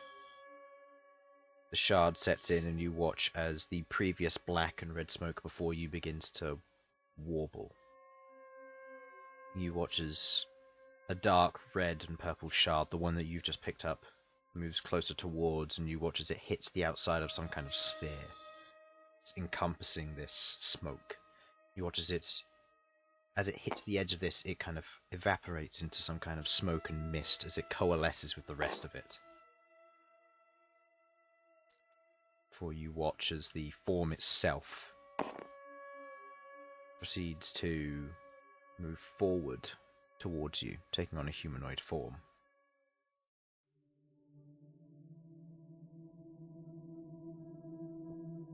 Elsyan. Well, that's a second shard. That is indeed a second one. 3 more to go, if I recall correctly. I believe so. 2 or 3. There are things I remember now. Feelings. Such as? Happiness. Times of joy. Lost. Your name? No. No name. But happiness. Glory and understanding.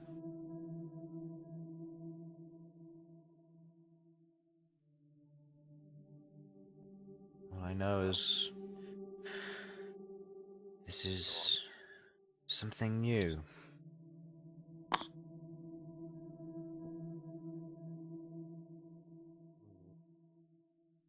Well, any advice for the for the current situation? The You mess know... the world is in right now. Is it? For the mess that the world is in right now. I was just adding on to the previous question. Don't worry.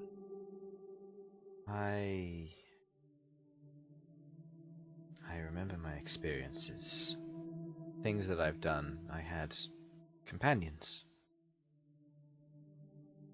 9 of them, I think. 8. 1 died. But then stayed. And I remember a book. A book. I used to hold it in my hand. It sat upon my palm, and I read it when I was bored, when I was lonely. Do you remember the cover of the book? No. Anything more about this book other than you read a book? It contained memories of me. My history, my past. who I used to be. I don't remember any more. Well, that's something more to go on. Doesn't feel like a piece, though. Feels like the conclusion.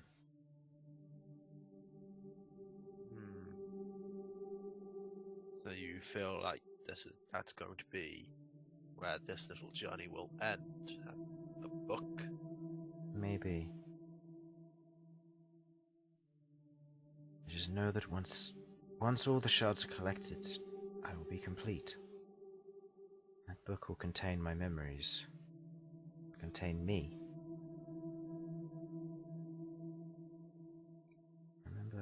I remember where I'm from.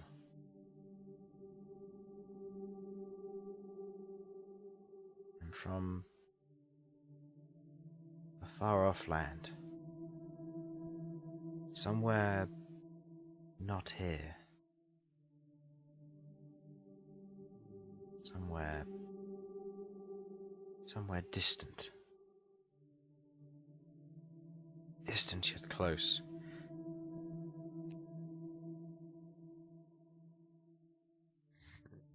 It was a dead land.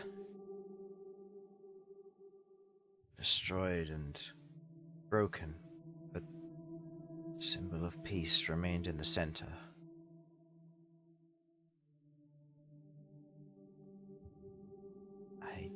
I don't remember where. I remember my friends. Some of them. There was several humans. There was an elf like you, only more covered in wood.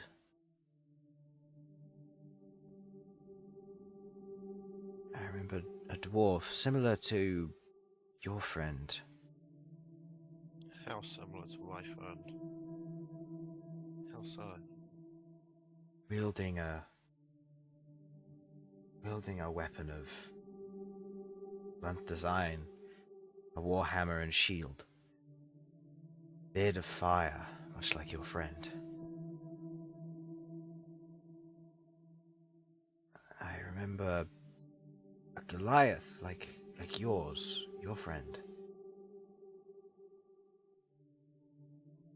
But he was different. He wielded strange magic.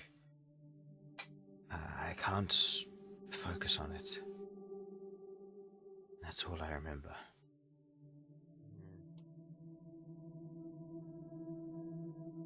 Very well.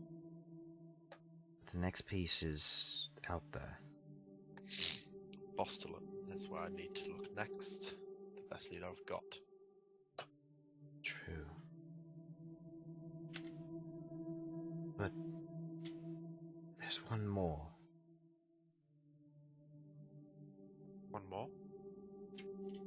Yes, to the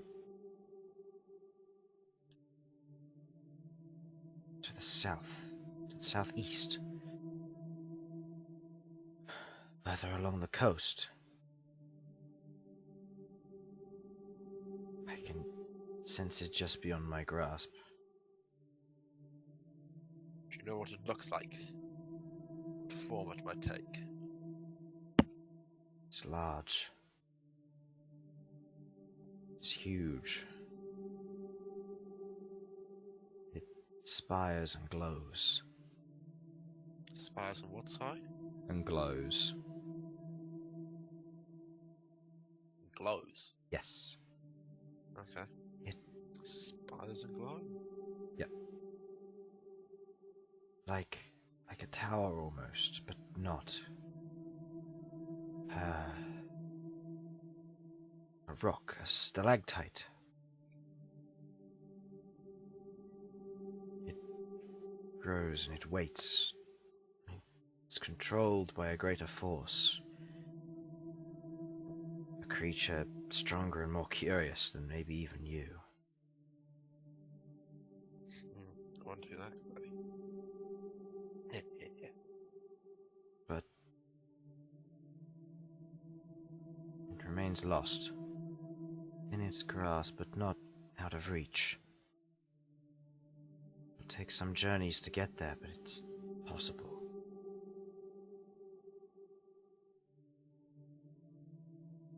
And you watch as the humanoid form before you kind of shakes what's left, what it has of its head. And you watch as its two kind of smoky arms reach up to kind of grasp its head. You watch as its form begins to shrink, getting smaller and smaller to about half the size of a normal human. About Queglod's size, almost. So it shrinks down to halfling size. About that, yeah.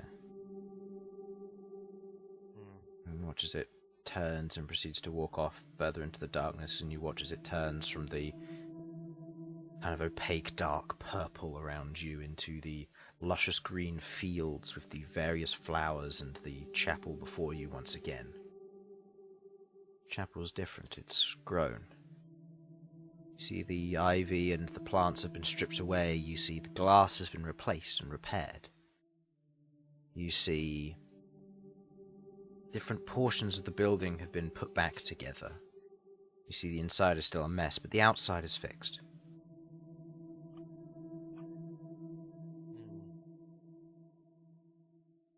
Interesting. And do you go in? I will go in. As the form moves in into the old building, you proceed to head in with it. Looking around, you see on the mantelpiece before you, you see two shards. One set in a skull, and the other set within what looks to be a rat. You see three other sockets. One within a sphere, another within an eye, and the last one is within what looks to be almost like a syringe.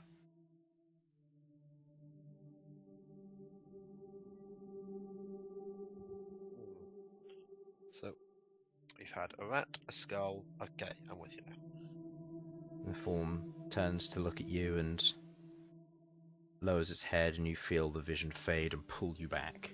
At this time, you watch as the others are both looking over you, and you've had complete control. You haven't moved during this entire time. Would you like to go and tell the others they can come back, please? Let me finish watching the snow. Do you know what? I will abduct Sudz, because he won't be saying anything. No. Sudz, go tell him! Oh, never mind. What? Sam's doing it. I abducted Don't you worry about it. because I thought it might drag the rest in here, but apparently not. Well, Oh. they're joining. It's fine. Well, Hello. So, while that's going on, none of the rest of you experience anything strange. You watch as Elsyan goes into a meditative state and remains in that state for the better part of the entire duration.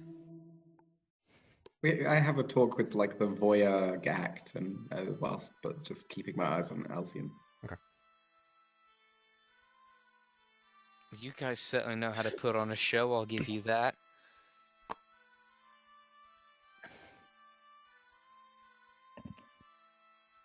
Are they just going to ignore me? Oh, well, Seems what like do you it. mean? What do you mean? Put on a show. Well, your bird got really friggin' big, and then, shot a feather at a pope that then killed him. Don't see that every day. Yeah, I'll be honest, that one was new on me too. Queglod? this is a new development. No kidding. I'm gonna hold out the lantern. Remember the name? Nightmaker. Nightmaker. That was the one. You see a oval-shaped black crystal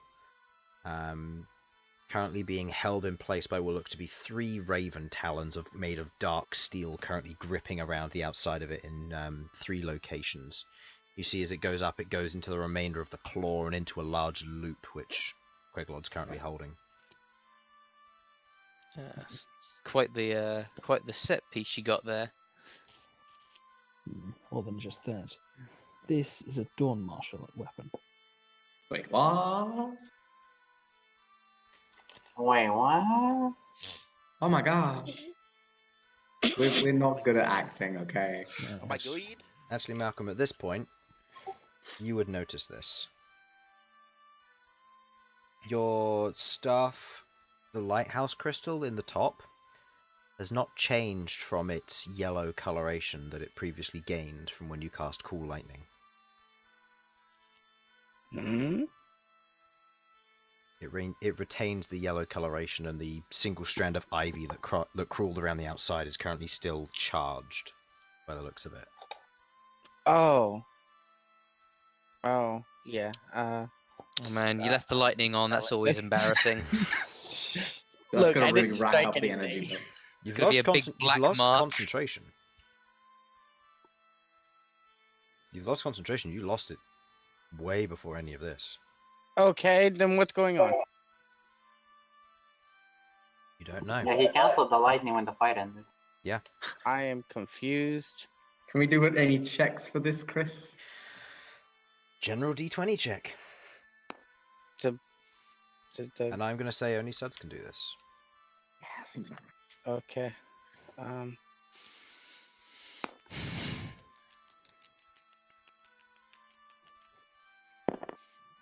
Yes. yes, love It it. seems the staff is absorbing certain types of magic from you when you cast certain kinds of spells. You don't know why or to what end, but it's a development. Interesting. What's that do?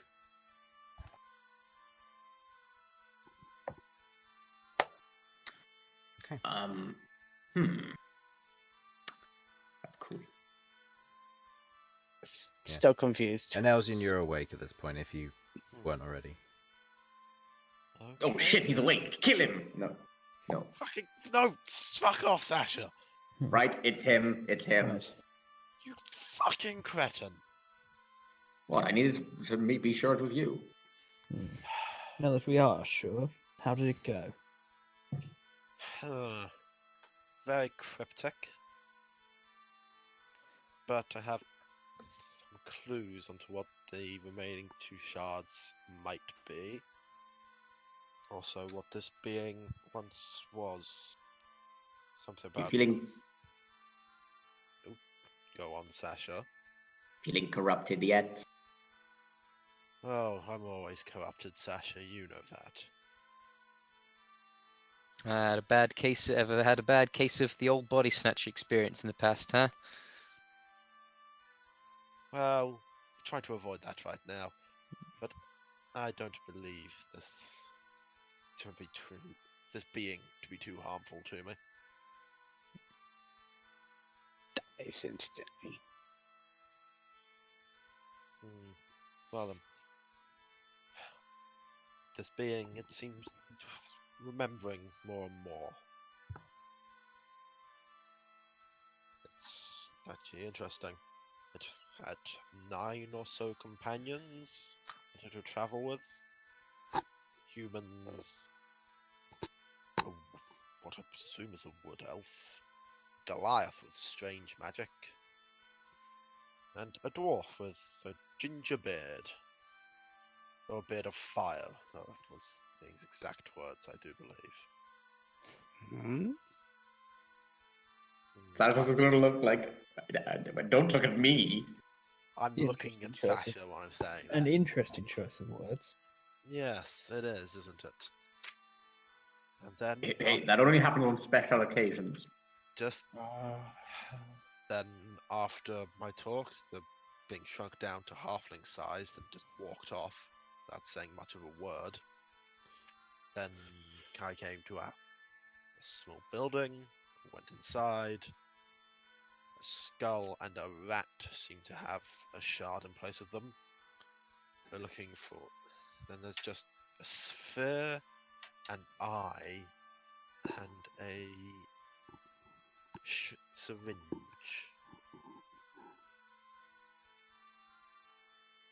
I presume these are clues to the next 3 shards, or the last 3 shards. The sphere, the Acrian orb, that's in Bostelin, as I've mentioned. But also somewhere southeast along the coast. Looking for what I only presume is a very large stalactite. In terms of area to wonder where you should be looking, let me get the box tool. Is that the box tool? Yeah, it is. Okay, I'll delete that in a moment. You should be looking in this region. Oh, okay. I know it's very vague. So a small region? Yeah, small region, don't worry. Somewhere within that region from what you know. Well, we're never gonna find it. We have I mean, we have places to be in that area that are already, like, in the area, so we might get lucky. Yeah. Yes, the plan, as I recall, was to head south of the...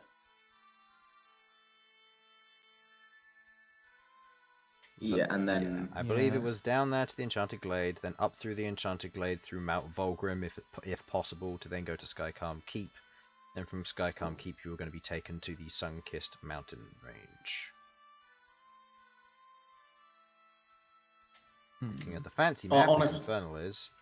Across here, up the river, probably through here, Skycalm Keep, and then from Skycalm Keep to wherever Sun-Kissed Mountains are. If we don't manage to like go up through the Enchanted Glade and we end up on the other side of it, I say we probably head to Drakenforge and then head up to Skycalm and Valgrim and all that. To get to... Yes, you can go straight to Drakenforge, or you can go straight to Crag Anvil. And that was, I believe, your secondary choice, if such a thing would happen. Well, we have a few options.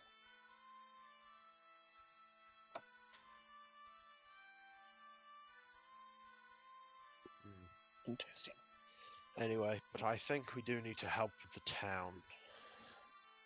And I can see that this town needs some benevolence.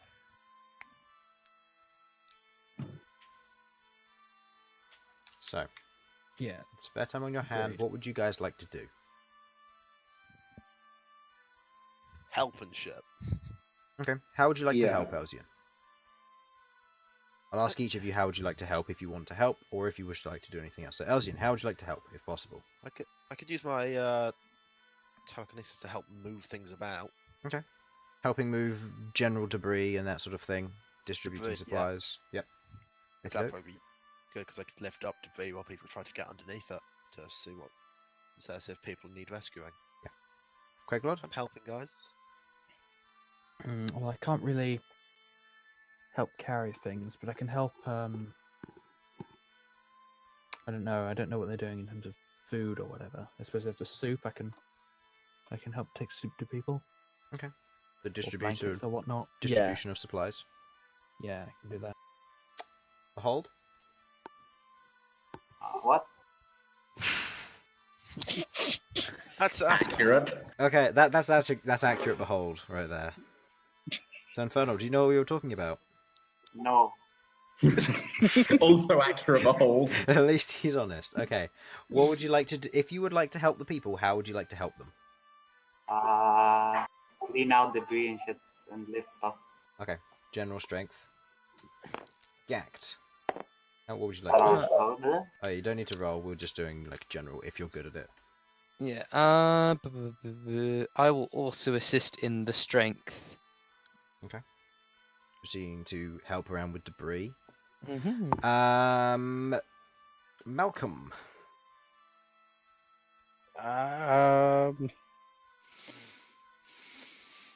Find any place with, I guess,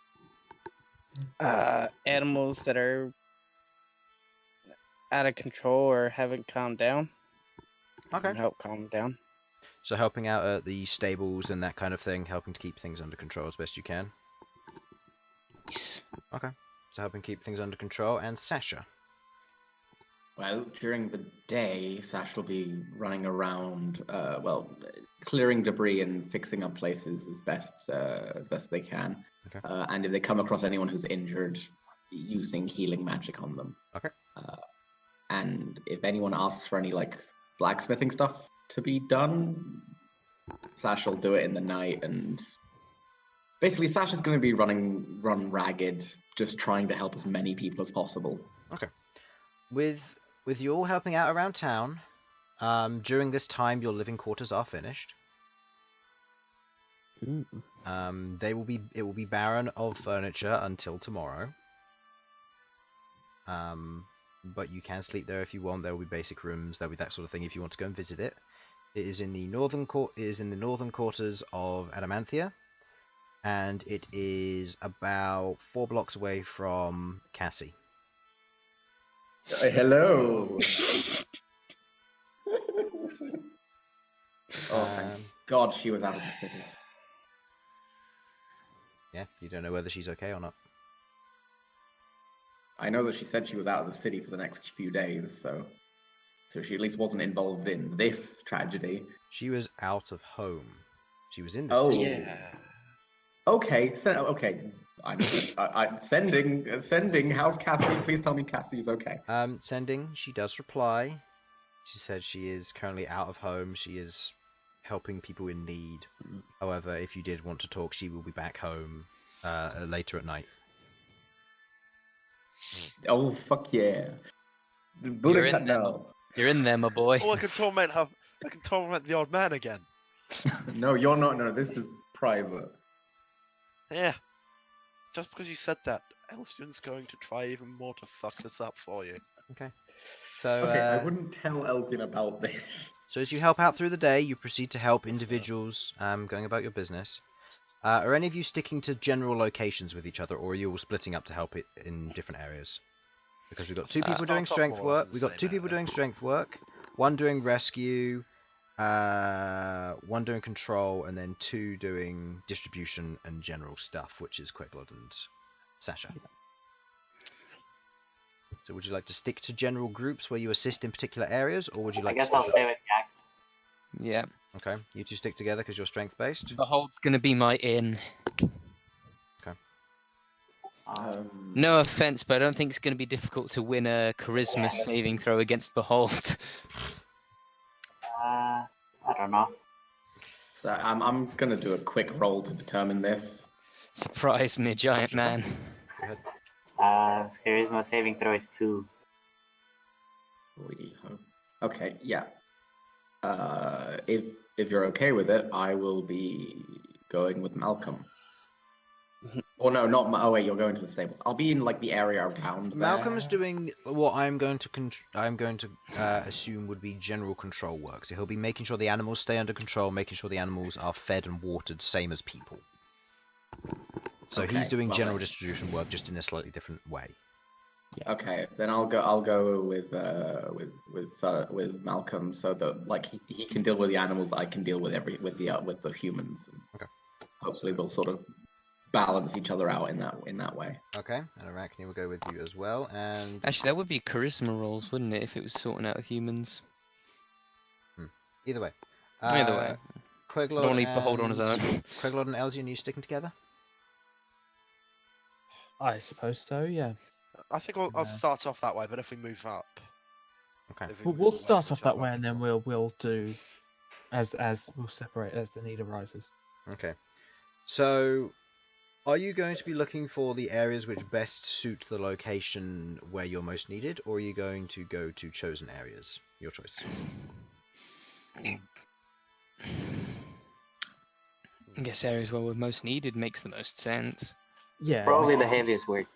Yeah, Sasha will like start off in the places where like we're familiar with, just because like we know where they are. But then then from rumors from there we'll find out where's Yeah. most fucked up, and then Okay. So Deal with them. Sasha and Malcolm, you will be relatively near the center of town for now. Behold and Ghaakt, you proceed to head towards the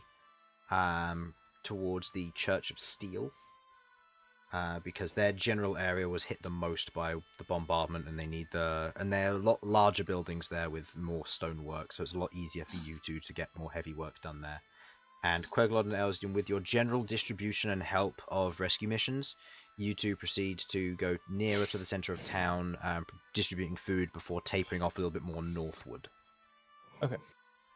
So as you proceed to go about your different areas, we will start with Malcom and Sasha. As you two are helping distribute and help in general in different areas, working in your local areas, you begin close to your own tavern. As you're there, you see various individuals needing help, some needing food and water, some needing rubble moved for the general pieces. You see others foraging for lost things that have been lost in the rubble, probably possessions and that kind of thing. While you're there, you see what looks to be a series of individuals who currently have their faces covered up, currently looting what looks to be a abandoned store. Would you That's like a to do no-no. anything? That's a no-no. Okay. Do you proceed to go over? Yes. Okay. You see Why not? You see three humanoid individuals. They look like general workers. You can't discern what gender they are by any purpose. They're currently wearing what looks to just be baggy clothing. And they're currently just looting bits and pieces. They're taking some of the valuable pieces, mostly supplies like food and water, like they're going to hoard it. You want to deal with this, or should I? Or do you want to start, or should I? Well, I'm gonna have Arachne and Featherwing go to the opposite, to the left and right of them without being noticed, just so if they move, they try to subdue them, or if they try to run, they try to subdue them. Okay. So moving around the different portions of the store to try and stop them from running, as it were. Yeah. So you've made to the entrance. The two of them begin to flank. Roll a stealth check for each of them, please. Advantage with Featherwing because she is smaller, or he is smaller. Sorry. This is for Featherwing.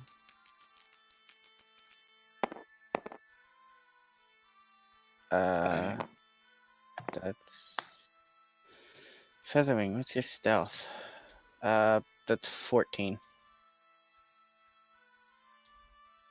Okay, yeah. None of them proceed to notice. Featherwing moving in, and now for Arachne.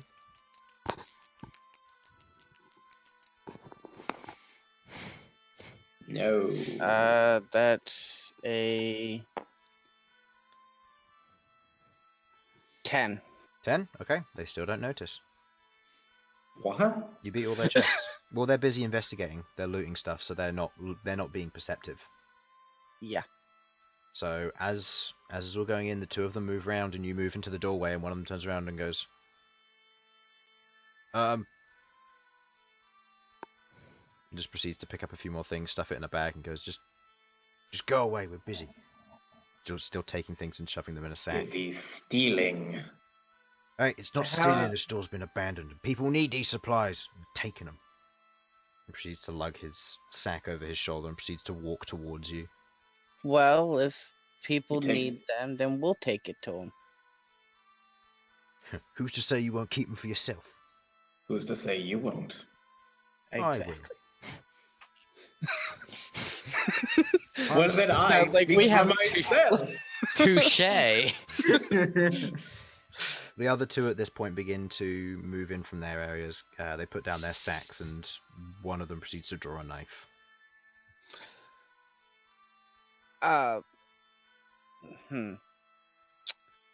Sounds like fun. I'm taking out my shield and preparing shillelagh. Okay. Yep, same. Taking drawing out of your mine. shield and your staff, becoming more of a blunt weapon as you take it in one hand. The individual says, "We don't want to start a fight. We're just trying to get what we can to survive. We don't need a scuffle here." Then you supply. Give the supplies to the people in charge so they can spread it out to those who need it most. We're all suffering here. I'll give you one chance to just leave the stuff here. Let us take it to the authorities, and have it be spread out to those who actually and completely need it. Make an intimidation check with an advantage because you're being assisted by Malcom drawing his weapon.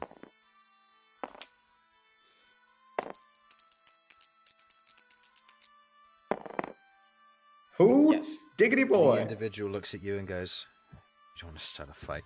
Alright, he puts down the sack and proceeds to just try to walk past. The other two proceed to do the same, leaving their sacks, and they run after the other one. Yeah, I'm gonna let him go, and I'm gonna pick up the sacks and immediately go to whoever's near, whoever we would know would be in charge nearby. There's a decent amount of food and water in here, but the majority of stuff that's in here is valuables, by the looks of it.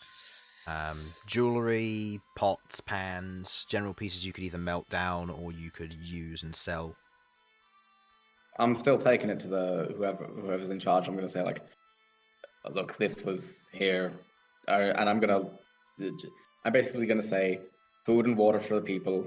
They were there. We also found some ruffians trying to steal valuables. Is there anywhere that they can go, or what's We'll take care of call on this. that? Well, there's been a lot of looting going around. We're trying to resolve what we can. Thank you for helping. Of course. Yep. Proceeds to take the bits and pieces, passes them off to those who are distributing food and water and so on. You take some as well for distribution and for your own food and need if the time arises when you need it. Okay. Okay. Yep.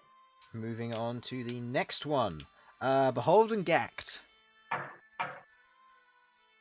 As you're both here, aren't you? Yes. Will? Yep. Yeah, you're here, good. So as the two of you are proceeding to go to your more eastern, southeasterly direction, you're proceeding to move around these large stones, carrying them over your shoulders and proceeding to place them down elsewhere, taking bits of rubble, plank, and so on, freeing people from houses, along with just general wreckage.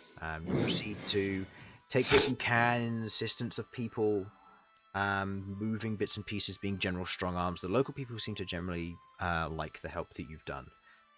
About 4 hours in, you're taking a short rest at this time, grabbing your strength while this is all going on, and you can see that there seems to be some kind of scuffle going on down the road. Seems that a group of guards is currently set up, but they aren't acting. What's going on over there? Behold, you're a hero type, right? Ain't you interested? Yes.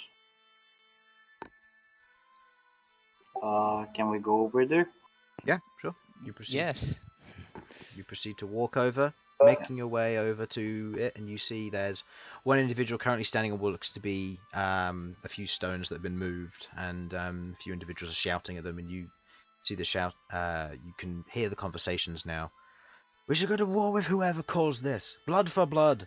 And some other individuals are shouting, enough bloodshed has been spread. We need to help who we can. We can't afford to attack whoever did this to us. We don't even know who it is. And there's currently shouting between two sides. One in the general understanding of wanting to retaliate, to try and weed out these individuals and kill anybody who tries to do acts like this again. They also suggest things such as killing prisoners that are currently in prison who have done similar crimes in the past. The other one seems to be talking about defending the city, protecting those in need, and trying to rebuild rather than going to war. Do you intervene? No. My charisma skill gives me confidence. Yes, and my intelligence does not. How's your wisdom? That's all you need. You need wisdom for this. Look, Behold, if you Granted. keep... I'm thinking you guys need some sort of bard to tell your story, right? I mean, people got to know all the stuff you've done. So how about you act as my introduction to the rest of the group, and I can show you what I can do. Wait, what? And he starts violently breakdancing. Everyone's cutting out. Now listen here, young things. Infernal, if it's breaking up, then it's Discord. So, just disconnect and reconnect if that's happening. No, it's not. It's my internet. Ah, okay. I'm on my phone now, so it should be fine. Okay. Now listen here, kids. Starting wars as an act of pure retaliation leads to only suffering. Are you saying this to the rest of them? Well, not in that tone, but In general. yes.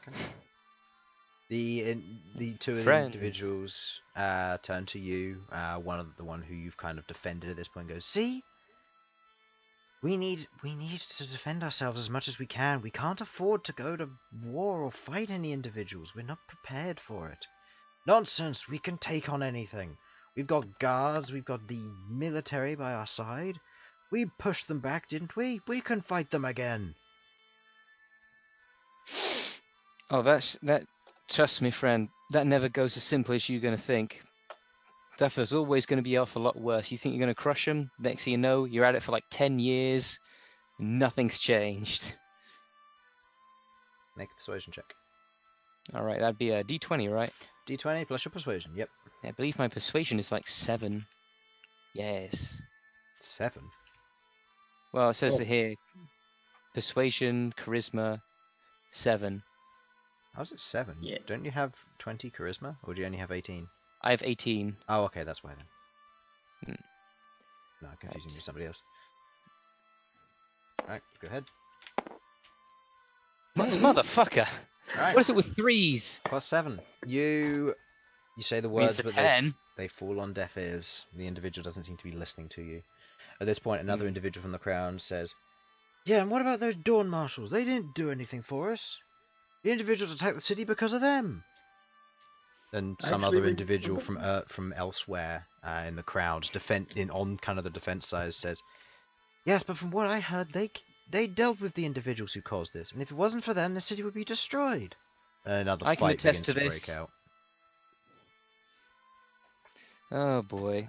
Looks like it's time for Plan B. Start hedging. Behold, how good are you at subduing people without hurting them?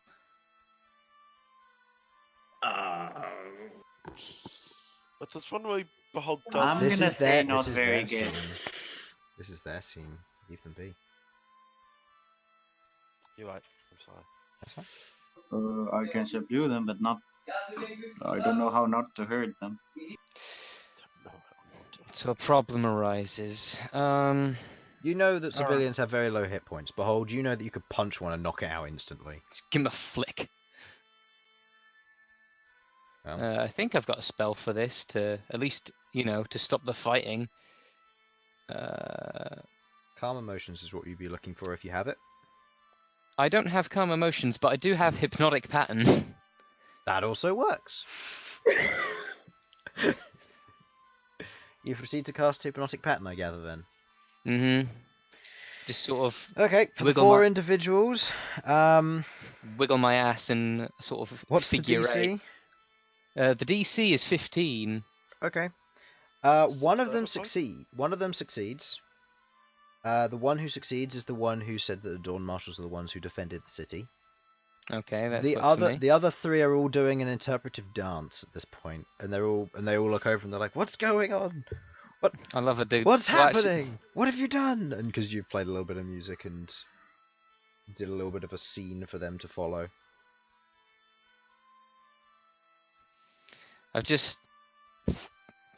I'm just having them sort out their emotions through non-violent means vis-a-vis interpretive dance. Okay. You see, Ghaakt is also dancing. Okay. It's kind of necessary for the hypnotic pattern Yeah. to work. Yeah, no, it is. It is. So as they're dancing, they proceed to start shouting. Some of the guards come over and intervene, and they begin to take away some of the individuals who are causing particular trouble. I mean, I thought they'd just be sort of enamored by it. It wouldn't do anything, but I guess it depends on what happens, huh? With Different how they managed to do the save, it was at a point where they weren't capable of taking actions or moving or anything, but they were still capable of speech. So it's at this And point, that's- when your spell fades, that the guards proceed to take away a few of them. The people begin to start shouting again. Hmm. So at this point, you get the sense that this is getting out of hand. Yes. Would you like to do anything, Infernal? Alright, I'm gonna start smashing on my drums to get their attention. And then yell out, alright, listen here, we just dealt with the big guy. Oh I don't- no. And one of our friends just died, so I don't want any of you to yell. You're all just gonna go home, you're gonna help clean up, or I'm gonna have to smash all of your heads in. Persuasion check with advantage, please. Oh, Let's just put in a threat there. That sounds more like an intimidation than a persuasion. Okay, fine. but Intimidation with advantage. Wait, he got to roll 2 though. Yes. Same roll. Well, yeah, that'll do it. +5. Plus 5, 23. Immediately, a bunch of people on the defensive side of you just turn around and some of them begin clapping and they begin dispersing a bit. Some of them kind of clap and they kind of agree and that kind of thing. The other side, yeah. the ones who are against you, they just immediately turn tail and disperse. Quite a few of them seem to understand the situation that you went, kind of seem to understand what kind of things you went through, and they kind of go like, yeah, we were stupid. But others seem to go away a little bit kind of angry at the whole situation. The situation has diffused. You Yeah, don't he know diffused what he effect it's diffused the had. bloodthirsty violence with threats of more violence. See, violence does work. Violence is usually Maybe we can the all answer. learn something from here today. Huh. He's American. It's not about charisma. It's not about meaningful speeches or sexy dancing. It's about large men and their powerful fists.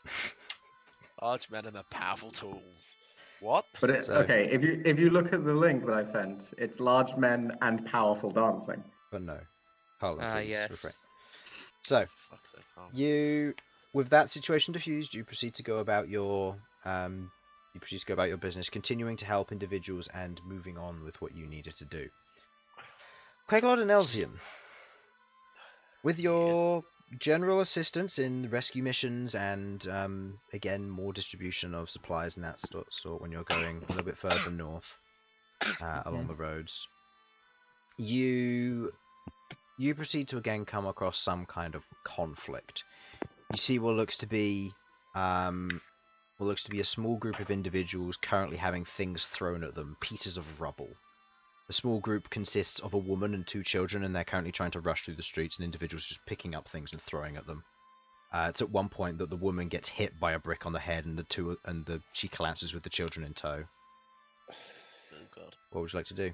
Who are the people throwing rubble? General civilians, by the looks of it. There's nobody particularly doing anything, but people are throwing rubble. What? Okay, Why? I'm going to Make a perception check, please. I'll try and perceive as to the reason why. Sure. Plus 6 to Okay. my perception. The woman seems to be someone who follows the Otalin and the Cathedral of Light, and the 2 children seem to, you don't know who they are, but whoever it is, they're targeting her. Don't make Elsyan be a good guy, Chris, please. Okay, I'm gonna send Felipe to kind of like squawk in the faces of people trying to throw rubble. It's at this point that some people have picked up rubble and they're beginning to advance, kind of moving forward towards her. Nope. Some of the guards are proceeding to try and break through as what they can, but some of the civilians are holding them back. At this point, you're the only ones really who have a clean shot who aren't already involved.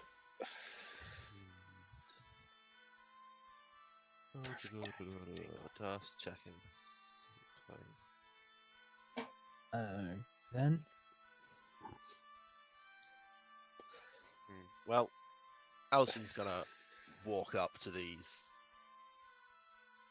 gentlemen and just, I don't know. Mind thrust. Mind fuck them. Well, there's mind thrust, or there's delusion. Ooh.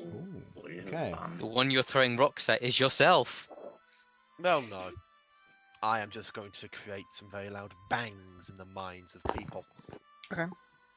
So using this one at a time on each individual who begins advancing, as they stop and they begin holding their heads. Some individuals get curious and they look around as they themselves get caught in this delusion of where it's taking place. Some of them begin to realize that it is fake, but the sound is still extremely loud.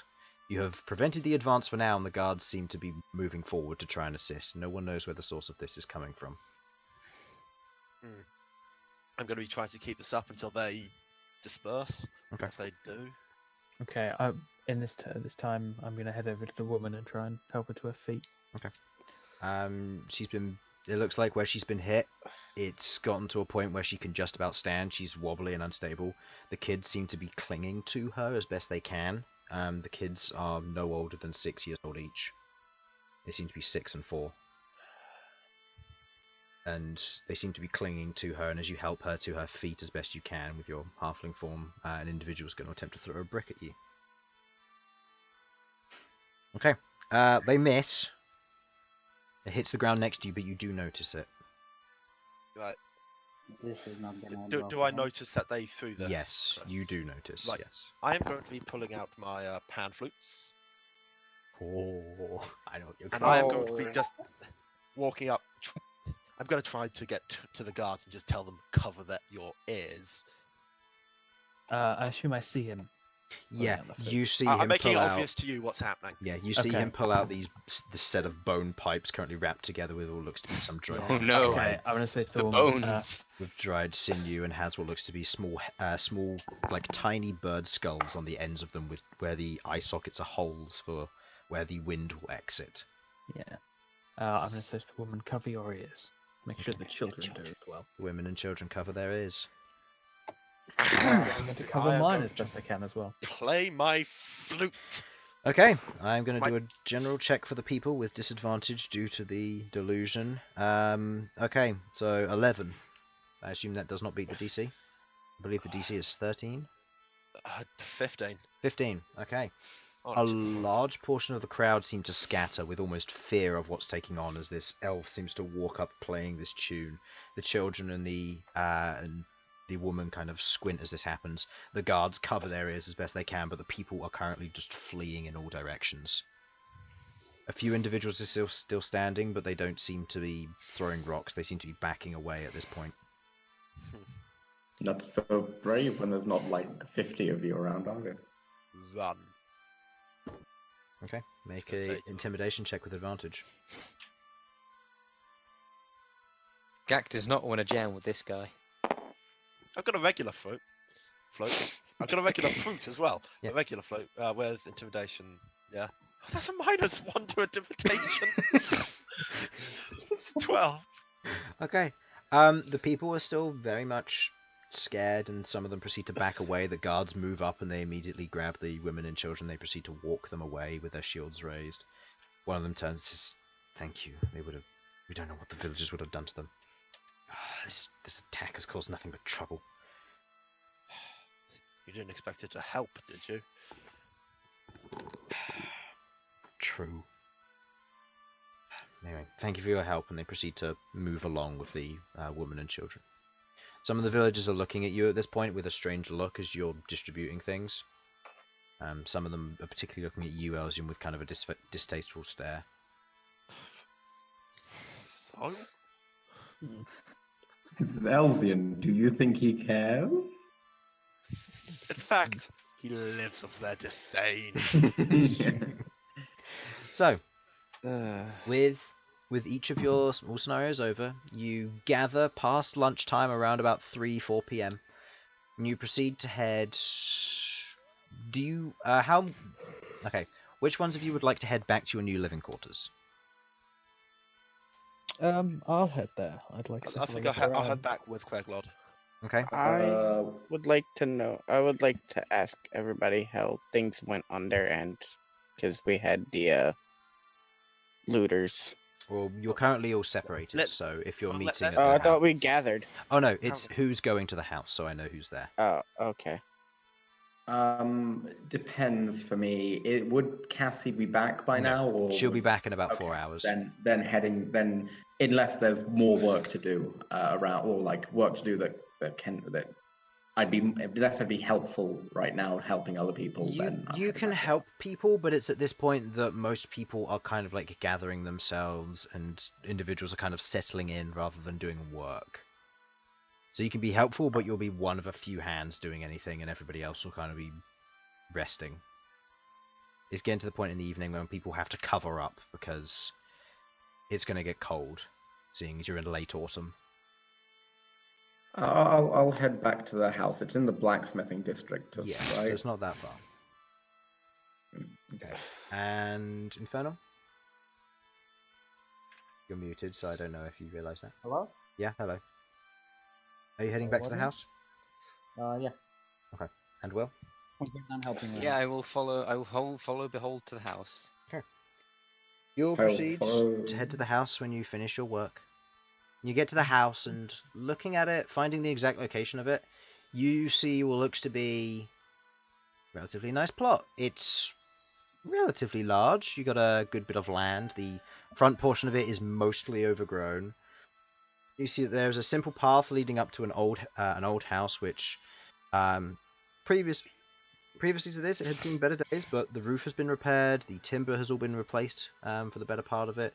Has a nice stone foundation. You can see that there is a group of dwarves currently outside with workbenches, their saws, their timber, and that kind of thing. They seem to be packing up their bits and pieces. The door's been put in place, and you can see that there's one particular dwarf who catches your attention, who seems to be the kind of the ringleader of this band of mechanics. And he sees you arrive and goes, "Ah, so you're the ones who own this new property, huh? I guess you're in charge." Looking at Sasha. Okay. No. There's audible laugh. It's a group effort, and then I wink at him. I see. We A are- group Does our effort. passive anything like notice that wink? Yeah, you do. Oh, I am not being subtle. He's not being subtle about it at all. Ghaakt just writes in his notes, Sasha, leader. Okay. Well, when then I will in fact subtly just like look at Elsyan and go, I'm doing the thing. So, yes, this is your new home. Hope you like it. We did what jobs we could. Told you the other day. We got good pay out of it, and seeing as we're recovering, we thought it best to start with the infrastructure, and we were told to prioritize here. So hopefully you like it. It's a good place. You can name it if you want. We can make a sign for that. That's easy enough to do. We'll be repairing the fences tomorrow around the property. Make sure it's okay if you want fences. Otherwise, we can put hedges in. Don't know of any druids that can help with that, but the inside of the house needs furniture. That'll be being brought to you tomorrow. We've got some basic bed frames in if you want to sleep on those. If you're sleeping here tonight. And we've got a general fire pit in the front area if you want to set up a fire and camp. Thank you. Thank you for your work. Yeah, we're being paid for it. You don't need to thank us about anything. But if you want anything made in the future, just leave a letter in the letterbox. It tells us when a letter arrives and that kind of thing. It's got two sides to it, see. If you put it on your side, then that means that you want a request for an expansion or something. But if you receive mail, it'll be on this side. And he points to the side leading more towards the street. Yeah, Right. This is Thank you. it's a good system. If you need anything, we can expand and so on. Obviously, we'll expect to pay first, and then we'll finish the job. Yeah, if you're looking for anything... At this point, he stops talking. He looks at Elsyan at this point. Goes, "Wait. You're Elsyan, right? That's me. I am enthralled by this guy's accent. You're the Yeah, you're it's the going one. all over the place. You're the one who won the drinking competition." The very same. I didn't win the drinking competition. He kind of he extends a hand. I was pie eating, not drinking. Pie eating. Was it pie eating that you won at? Yeah, goes Yeah, with the drinking I was- competition. I was the forced one that Sasha did to the- throw up. I Oh, was yes. the party member for the Yes. drinking. Okay, so no, pie eating. Okay. Oh, Who won- You're welcome. I was.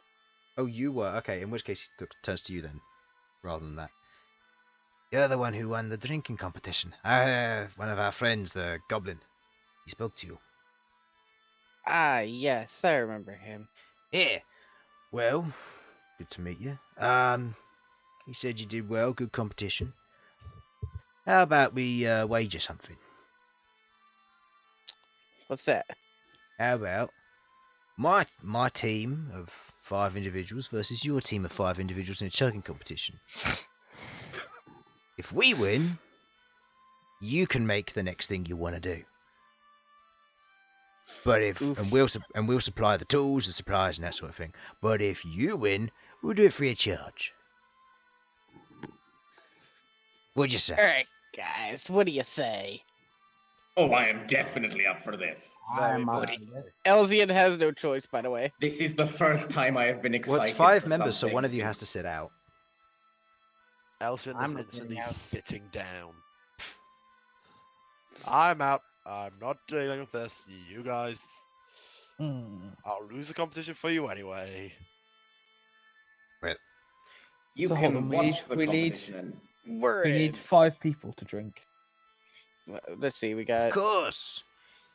I'm That way, drinking if someone beer. gets unlucky or has a stomach bug, the others can take over. It's fairly simple. Yep, we got Queglod, the real tank of the team. Yeah. And we've got two large people, one short but Not stout. gonna lie, Will's drinking. pretty good at drinking. Mm. Well, then. And Ghakt's not too bad either. Ghaakt. Ghaakt. Oh, yeah. I always forget. I knew there was something at the end. But I couldn't- Yes. Alright. Then I guess we're in. Alright then. Sportsmanship, I like it. But if you want anything made, obviously look at the board that you should have received it already. It should contain the things that you need and the supplies and whatnot, cost of that sort of thing. The more you do, the more you'll help us, and the more you can build yourself back up as well. I do recommend building a tavern. It's quite far to the closest one from here, so you might get quite a lot of people. Anyway, let's head off to the nearest tavern, and you proceed to make your way off to the nearest tavern. Don't even get to look at your new accommodation. So, like, to clarify, when they say they'll build the next one for free, is there any like limit to that, or is it like? Yes, anything that is up to 500 gold. You cannot have anything. You can have anything that can be physically built. Oh, you knew exactly what I was thinking. Yeah, I of. know that you were going to be going for the teleportation circle, but also you couldn't do that next because you'd need the upper floor first. Yeah, okay. Yeah, I was gonna say let them build the upper floor. Yeah, but at the same time, you could also just go for like, I don't know, the tavern's the most basic one that's quite nice. Well, we haven't discussed what we want to do with the place yet. Yes, so we exactly. need to- But this is again what you want to do when it gets to I mean, that. I already know what I'm gonna say. What I'm gonna suggest. I is will the tell name. you now, to get access to the kitchen, and the stage, they both require the tavern, whereas anything from the artisan station onwards doesn't. So, just so you're aware. Okay. I also really would not say no to an artisan station. Yeah, just so you know what an artisan station is: blacksmith station, leather workers station, tinker's station, herbalism station, things like that. Cooking station, things like that. Ooh, we gotta have our own person making healing potions. Exactly. Yes. Yep, you can, and they can make healing potions for you over time. As you proceed to the nearest tavern, you all sit down and you order up a bunch of bits of ale, and the barkeeper is called over. He seems to be someone he's a regular here for whatever it is, and he has 4 individuals from his working team who he kind of lets tier to who wants to join in, and they all proceed to sit down and prepare themselves. So, for the first round, I would like everyone to make me a Constitution saving throw with advantage, with the exception of Elsyan, who's not getting involved. I'm far more civilized than that. Infernal. 13. Done. Wait, yeah, I'm 13. fucking done with this. Oh, no Holy shit. worries. Okay, what's your total there, Infernal? Constitution, 10. Constitution. 10? Okay, you just pass. 12 for me. Okay, did anybody get under a 10? 22. I got 16. 22. Queglod just picks up the tankard. I told you. Almost like- Queglod was almost- the real tank of She the has team. she has a large tankard as well, and she just chugs it down and puts it down. No, smacks she just drinks 2 at once. No, she's not allowed to do that. She chugs it down fast, Yeah. just puts it down. Dwarves all look at her as Yes, they finish their Queglod, drink, and they weird. all grin as they think they finished first, and then they look at Queglod, and she's just there, like twiddling with her thumbs with the empty cup. I give Queglod the weirdest look ever. Okay. Also, you're a little bit quiet. Can you move a little bit closer to your mic, Infernal? Hello, hello, hello. Well, hopefully that'll help. So, You all look surprised. I'm feeling quite invigorated as of recently. looks like we got a challenge, boys. All right, let's go again. And they proceed to take the next lot. I'd like you all to roll checks for me, please. Chris, Just one die this time. Advantage or Yes, one die this time, except for can I- Sasha, who has advantage. Chris, Mhm. can I mess with Oh. the builders? How would you like to mess with them? Well, I'm thinking the same way that I messed with Sasha. Okay. Just tip their glass too much. Okay. Not It glass, does. They're tankard. It does work on one of them. I wasn't planning to do it to all of them. Yeah, as you do it to one of them, you make a very mindful gesture to flick it, and you watch as the individual kind of goes to chug, and as he does, he loses his footing on the ground, and kind of the rest goes into his mouth, and you watch as he just spurts it up through his nose and just coughs all Oh. over the table. oh, You okay my over friend. there? And Are you alright? his friend says, "Ah, you idiot! Alright, get out." Did any of you get below a 10? I got a 12. No, I got a 24. I got a 17. 21. Okay, you're all fine.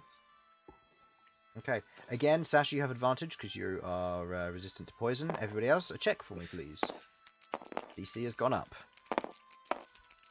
Would you like to mess with another one, Elsyan? Oh no. I'll mess with one more. One more. Okay. Okay. My die's cocked, Chris. Yes. Hey! Yay! You know how cocked works. Pick it up and put it back down. It was picked up and it was put down, and Okay. it is And it remains cocked. Okay, that's fine then. now uncocked onto the 20. Okay, yeah. Did anybody get below a 12? Nope. Nope. I didn't. 13 on my end. Okay. I got a 13 as well.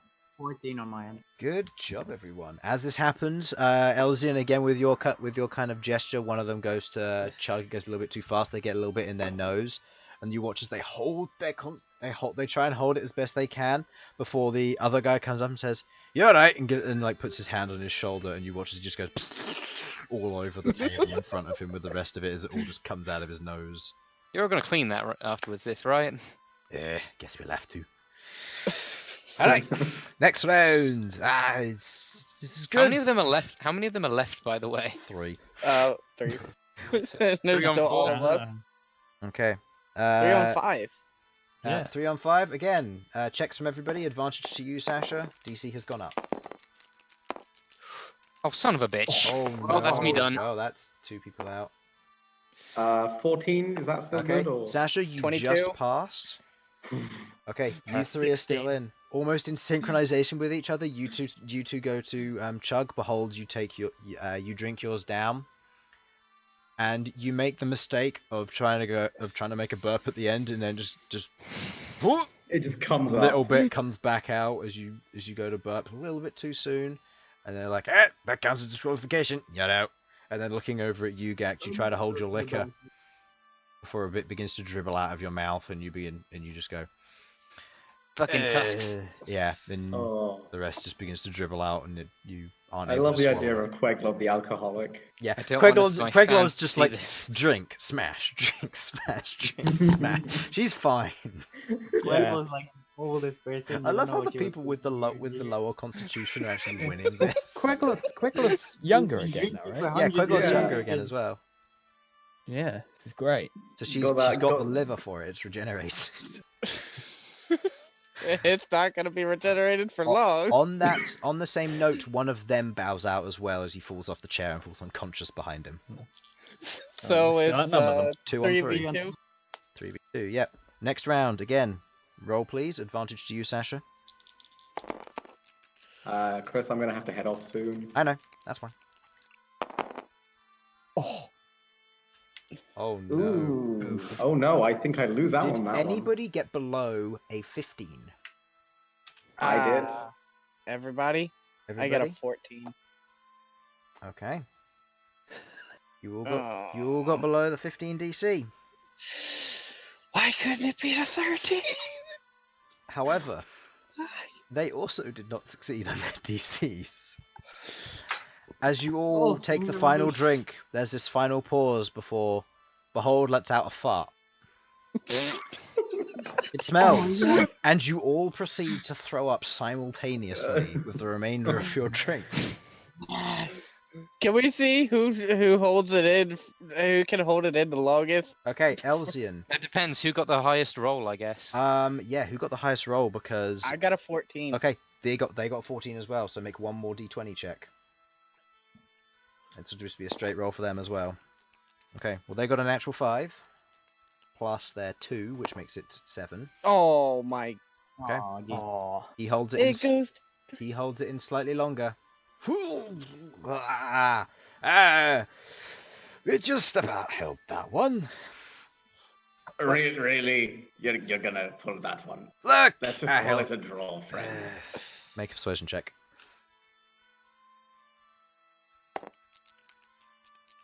I think that was a draw. Nope. Okay. Nope. No, I don't care what my persuasion is. That is a nope. We held it in longer. We followed the general rules. That's right, boys. And they all turn around. They all begin to nod, except the one who's unconscious on the ground. To be fair, we did cheat for 2 of How those. about we decide this with We don't know this. We don't know this. I'm talking out of character. True. What were you going to say, Infernal? How about we decide this with an arm wrestling competition? You're strongest versus me. Okay. You watch as he looks over and he goes, Behold, you are completely slammed. yeah, you are slammed, which means you will have disadvantage on ability checks. But then again, so will they, because they are also drunk. yeah. So it's fine. He looks around at the others and they all look at him expectantly. Make a persuasion check with advantage, because they all want him to do it. Yep, that'll do it. Fine. But you still have to help. Is that good enough? Of course. Alright. Can I pat Bhold on the back and cast guidance? Do be careful when you do that. What's the components on it? No oh, it's verbal and somatic. Yeah, Okay. I can't really do that. Yeah, Can you can make a sleight of hand check, and if you choose like a single word, or if you want to say a phrase or something rather than magical words, if you want to try and make it subtle, you can do a sleight of hand check. But if you get caught cheating, he's probably going to reject this. I? Okay, I'm gonna hold it, but I am gonna I'm gonna start. I'm actually just gonna start praying to Turan for this one. Come on. Okay. Oh, Turan, bless this man's stomach so that he might Alright, Bhold. burn away. Arm wrestling time. Give him the strength of 1,000 dragons. Versus the dwarven carpenter. Okay, he has disadvantage. Do you wish to reckless this?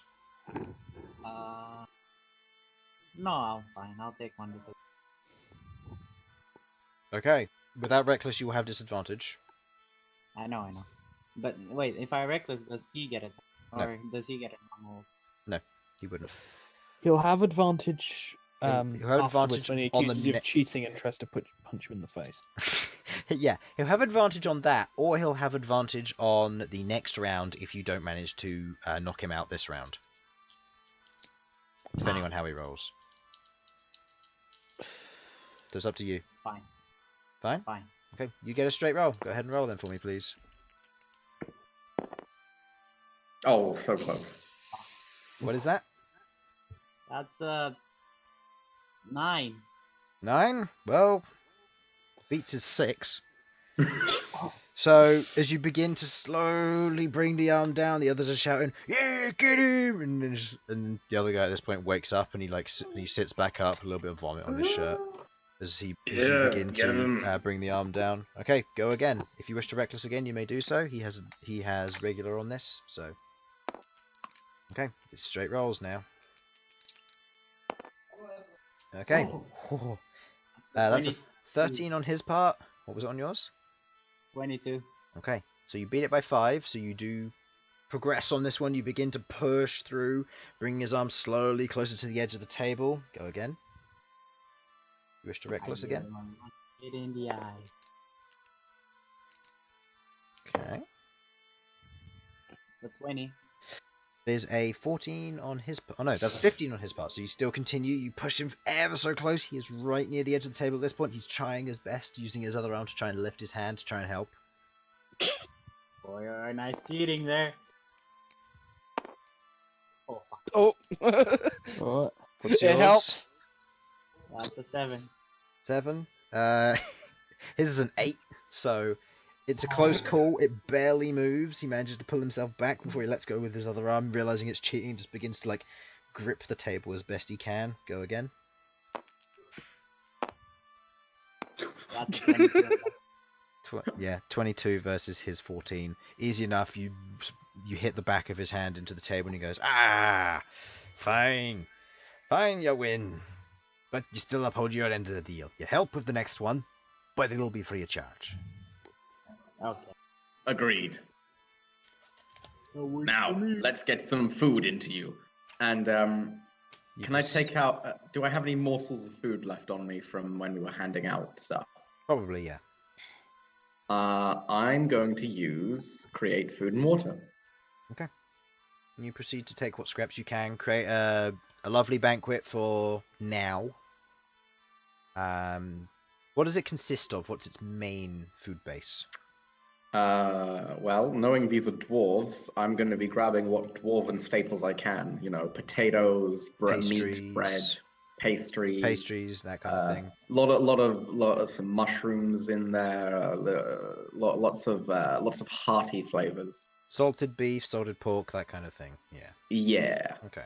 So with a lot of meat, a lot of general starchy foods for energy, along with a lot of very long-lasting foods in there, you create a beautiful platter of food with bits of alcohol and general ales. Being one of the few people in this tavern at the moment, because it's not really active all that much, the barkeeper kind of gives a nod of, sure, you can do this, just because he's local. And you proceed to... I also offer the barkeep any food he wants. Yeah. Yeah. You feast and drink. Barkeeper joins in as well, taking what food he can to eat, and proceeds to snack on it behind the bar. A few other individuals come in and see you indulging yourself and proceed to go about getting themselves a little bit of food. I'm gonna ask if he has some paper I can use to write something. Write a note. Yeah. He has some paper. He has a small amount. Do you use some? Yeah, I'm gonna have to head off. No, that's fine. I was just about to close it up here. Okie doke. So, before everyone goes, I'd like to ask: Are you all right with? Are you all right with me sending a letter to Aleuir about setting up basically a gathering of the people, so we can hopefully try to get the hostilities in the city to become minimum? Sure. Not a bad idea. I'm fine with that, but it's probably best to send it to others other than just Aleuir. He may still be busy with his trip. He leaves in 2 days. Oh, he leaves in 2 days? I thought he already left. Okay. What exactly is Hurricane's job description? This is definitely right up his alley. Yeah, this is straight up his alley. He's the governor. He's the one who organizes events and households. Then I'll have it sent to. I'll have it sent to Hurricane instead. Okay. You proceed to send this. You write the letter and you proceed to deliver it and/or hand it to whoever who will deliver it. You proceed to go throughout the night. Featherwing to give it to him. Okay. Featherwing proceeds to deliver it. You proceed to feast and indulge yourself, drinking what you can and filling your bellies. You then proceed to head back to your establishment. Sasha heading to Cassie's for a little bit before eventually returning home. You go into your establishment. It's a very beautiful place with a nice wood interior, very warm and welcoming. A main dining room with a staircase leading up to 4 rooms, which all seem to be mainly open, kind of on the top. So you go up some set of stairs and it's just a balcony with all of the rooms and beds on it. Throughout the area you have an ensuite, you have various other locations on this small upward area, and you begin to plan out where you want to put things for your own personal benefit. And with that time spent, you all proceed to take a long rest, and with that time spent in the city over, we will call the session there. So, thank you for watching. I hope you enjoyed, and be sure to return on Thursday for the Chainbreakers, where my players proceed to see their rewards for what they have acquired in terms of loot after their job completion. And also, please return on the Sunday next week when our players will be continuing their adventure and journey forward. So, With more grieving and sadness and drinking. yes. Yeah, I thought we got over that. It'd be pretty much like We're going to do more killing, Harlan. More killing of people. More killing. Yes. Need to get out the rage. Exactly. So, oh, for the watching. songs I will make of this group. Yes, I am. Cannot wait. thank you If, for if you're trying to watching. get over your grief, I do have one idea, which we can discuss at another time. Okay. Who are you? I'm you, but better. Anyway. And it is Well, through this making is- psalms of this troop that Ghaakt did invent the emo genre. Alright, so thank you for watching. Hope you enjoyed, and we'll see you next time. Bye bye. Bye. Bye. 1 stars.